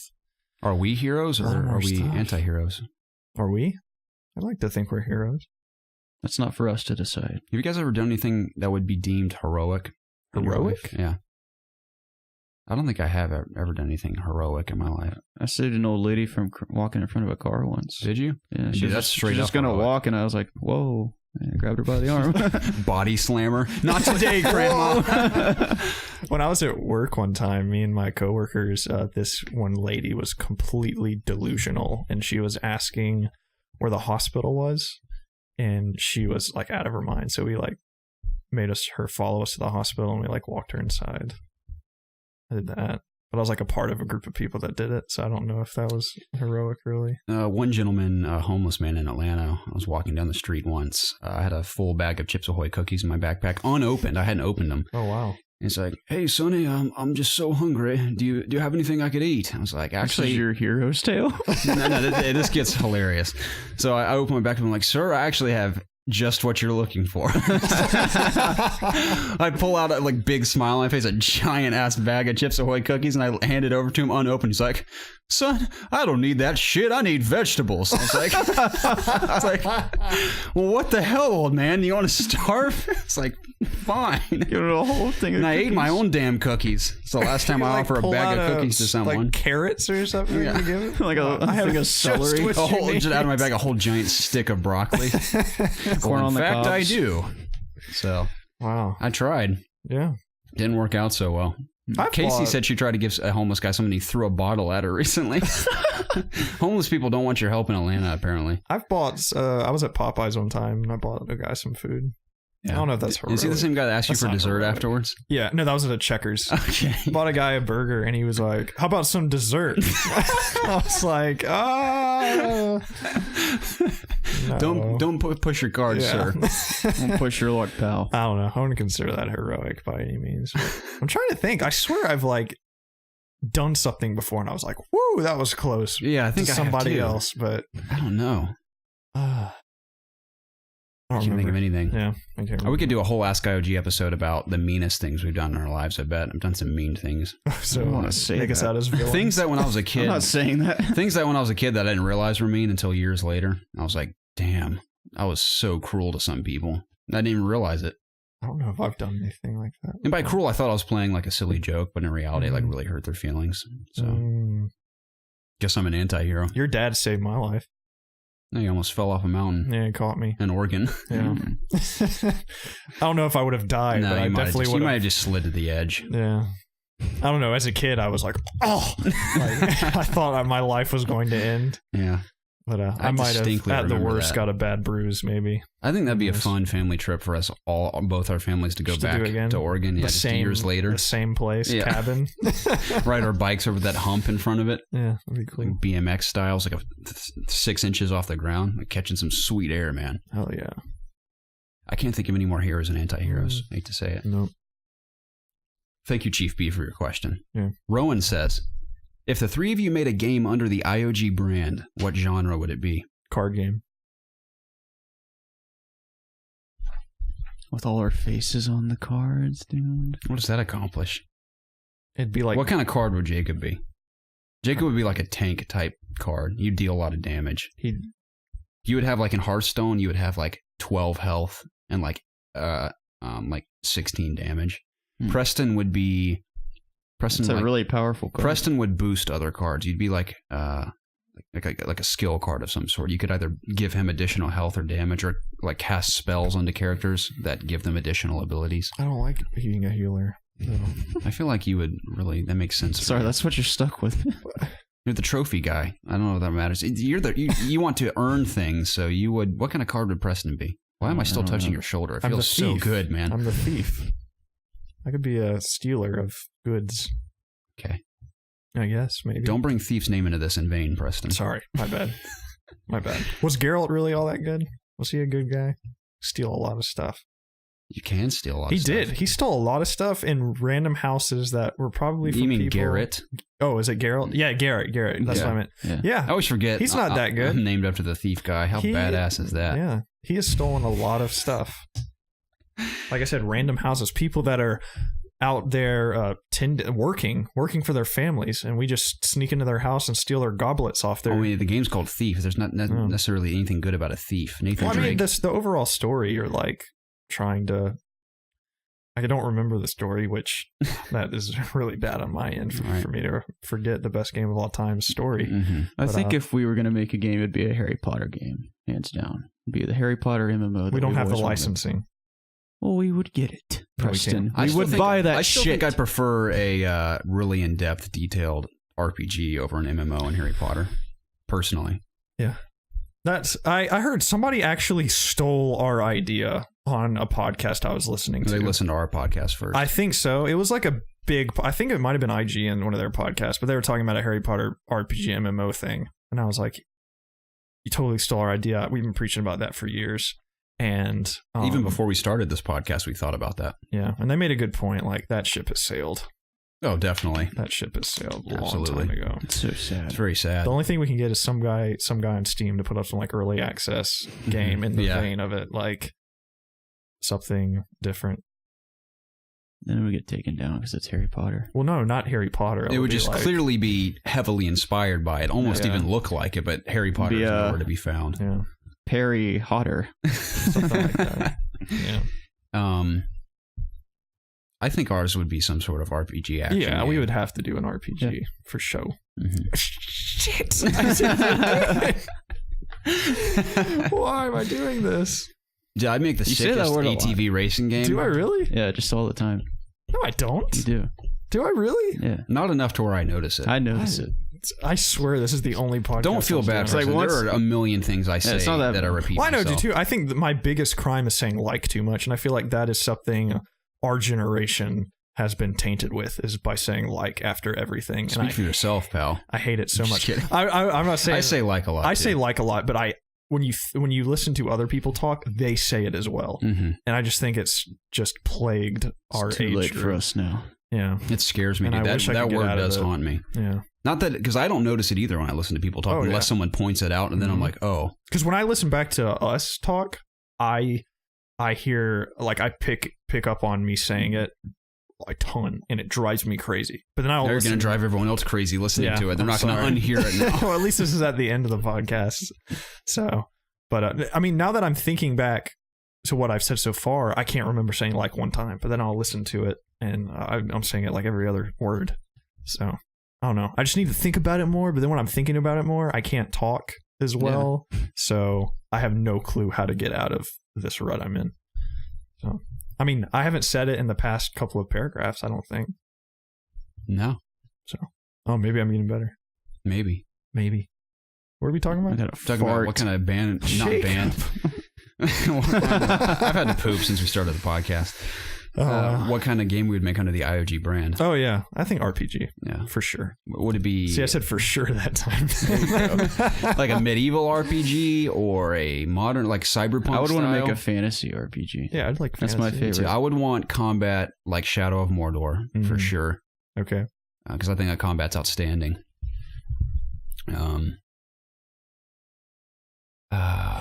Maybe splice it in there with a little Dark Souls too. It takes a little more strategy, but it's just as violent, and you can like counter attacks and stuff. I think that's really cool. Okay.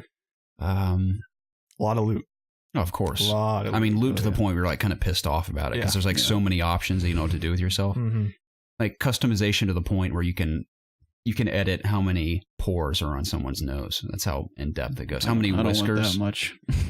Oh, I forgot to talk about You get lost in that. I'm just thinking of an excuse to touch your face, Jacob. You get lost in that much customization. Me and Lizzie had a deal last night. She would let me play an hour of games if I would do face masks with her. There you go. So I did a face mask last night, and then I did a pore strip on my nose. And, did the pore strip work? Yeah, it did. There were so much gunk and crap that came off. Yeah, because I haven't used one of those in so long. My nose is pretty infested right now. Yeah. It was like, and when it like hardens the mask. Yeah. But it's when you take it off, you see how much dirt's on your face. My skin feels really, really soft right now. I would love a good facial cleansing. I do it to my nose a lot because I have a ton of blackheads on my nose. Do you have pore strips? No, I just I literally put this black stuff on my face and it hardens. I wait like 30 minutes and I take it off. I can imagine. Let's wash it off with a washcloth. I can imagine you with that black stuff on your face. You're sitting there playing a game. I look hilarious. Yeah. Dude, you should do a stream with that on your face one night. I think it'd be so funny. Your hair. I think I might offend people and talk. If I wear blackface. Just talk about your process of achieving blackface. Yeah. Oh, the health benefits. There's benefits for sure. So funny. Will you please send me a picture next time that I promise? If I remember on my life, I don't do it a whole lot. I do like every couple of weeks. Mine was coconut and cucumber or something like that. It was green. Okay, that sounds nice. I liked it. I would like to do it like once a week. The last time I used a pore strip, I was like 17. That's how long it's been. Dude, they make these like suckers that you like put on your nose. It's like your nose is like coming up the nozzle and it's like sucking blackheads out. I saw a little commercial for it. Was it like a infomercial type commercial? Yeah, it was on Facebook. Oh man, sounds awesome. I'd try it. I would try it. Yeah, cool. Sure. It's probably action RPG medieval. We're really basic when it comes to that kind of stuff. Like, what type of game would you make? The game we played 100 times, sucking blackheads up through a vacuum cleaner. That's the game. That's probably the game. Blackhead Removal Simulator. Blackhead Removal Simulator 2017. Sounds great. Mm-hmm. I'd pre-order that. Definitely immediately greenlit on Steam.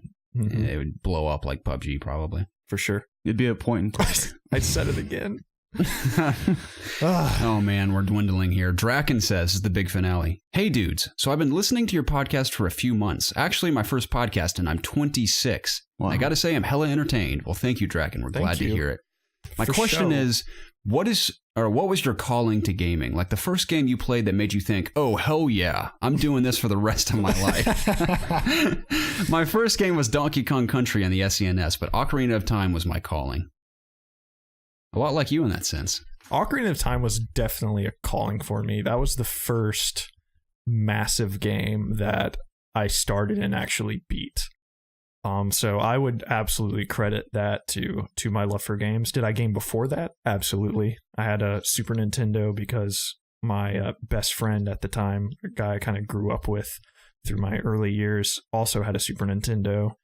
And when we would go over, we would, play it all the time. So for that following Christmas, my parents got me one as well. The first game that I ever owned and played myself was Spider-Man and the Avengers on Super Nintendo.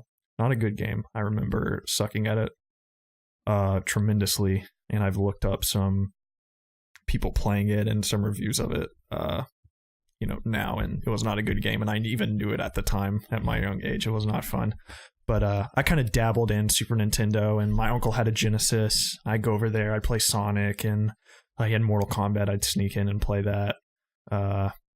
all that stuff. But then when I got a Nintendo 64 and got Ocarina of Time, that really, like, I never played a game on that level. I'd play like side scrollers, fighting games, Mega Man, just stuff like that. I never played I just said like shit.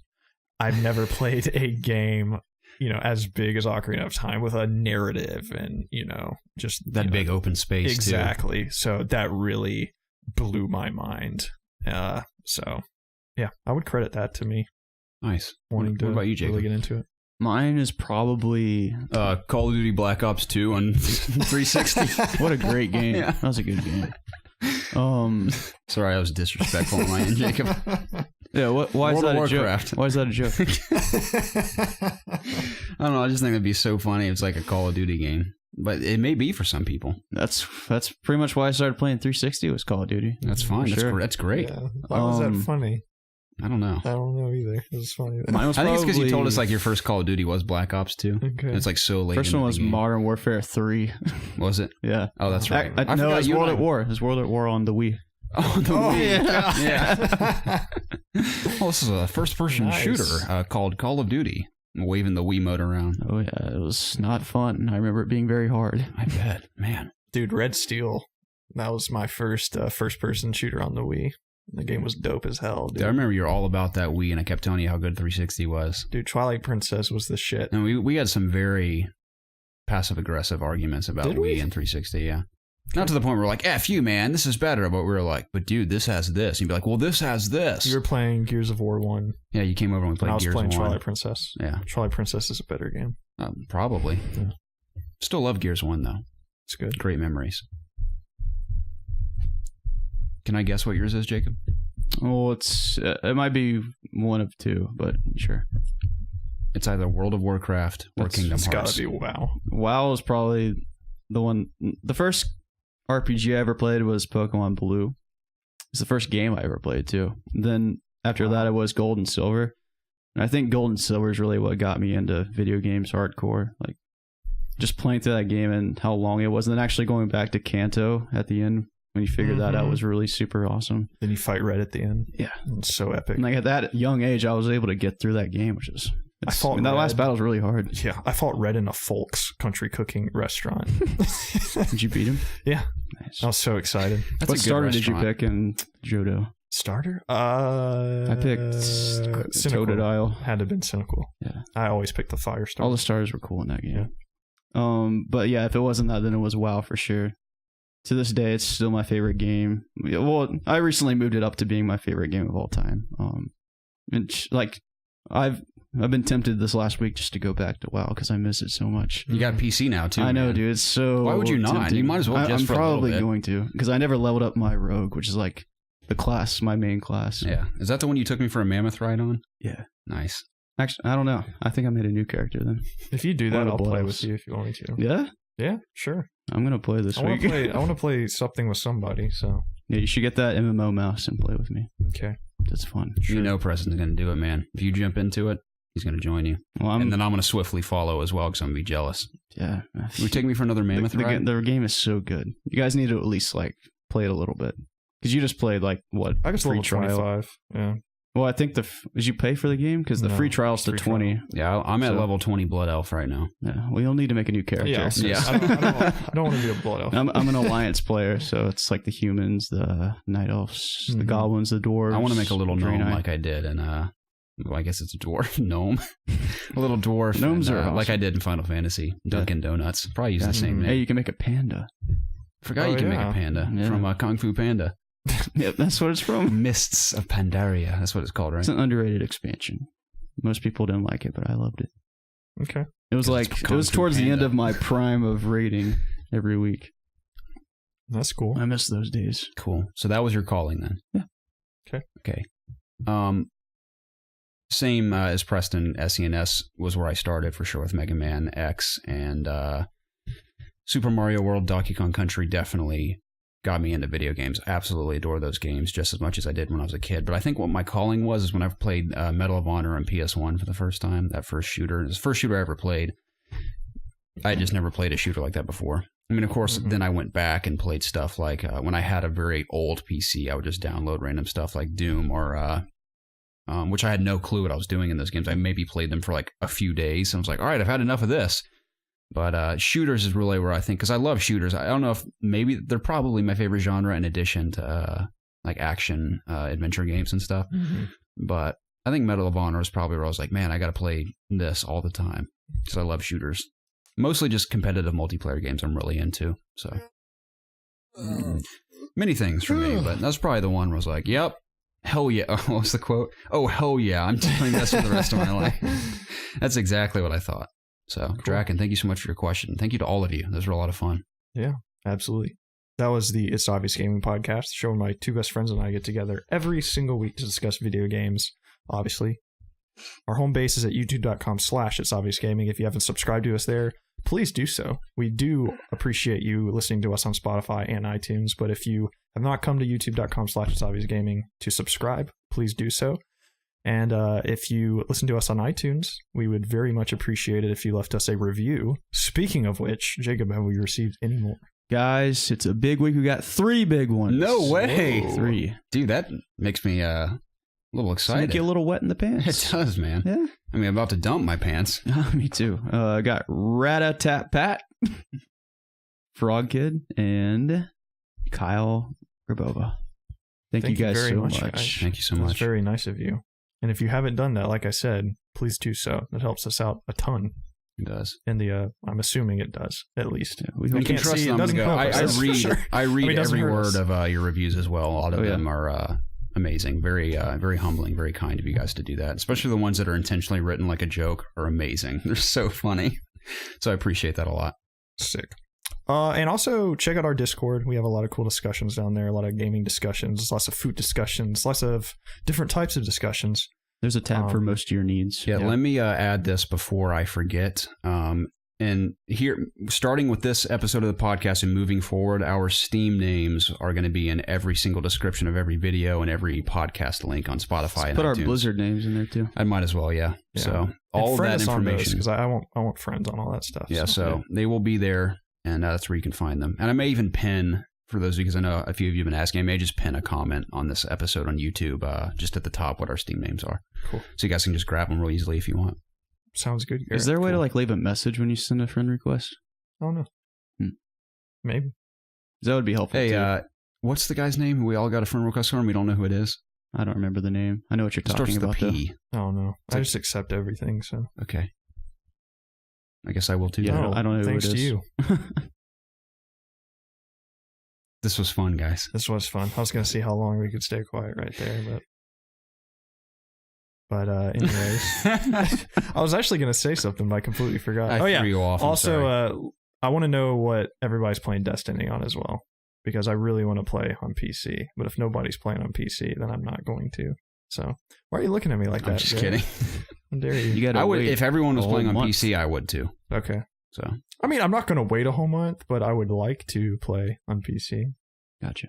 So I mean, I'm going to play on PC. So okay, fine. That's one person right there. Okay, cool. You're not going to play on PS4 at all? Yeah, I'm going to play on both. Okay. You can play 2 different classes on each? That's what I don't know. do. I don't know yet. That'd be cool. I might make 3 characters on PS4. If I made a PC character, it will be a Warlock for sure. Well, then what am I? Now you got me saying for sure. I'll be a Titan on PC. Cool. Yep. It's settled now. That was a really good, productive discussion at the end there. It was. Good job, guys. Thanks, guys. But thank you to the viewers. I really don't even know how to end it because this has just been a train wreck. But we appreciate you guys, and we'll see y'all next week. Absolutely. Have a fantastic week, everyone. What he said. Thanks, Jacob. Bye.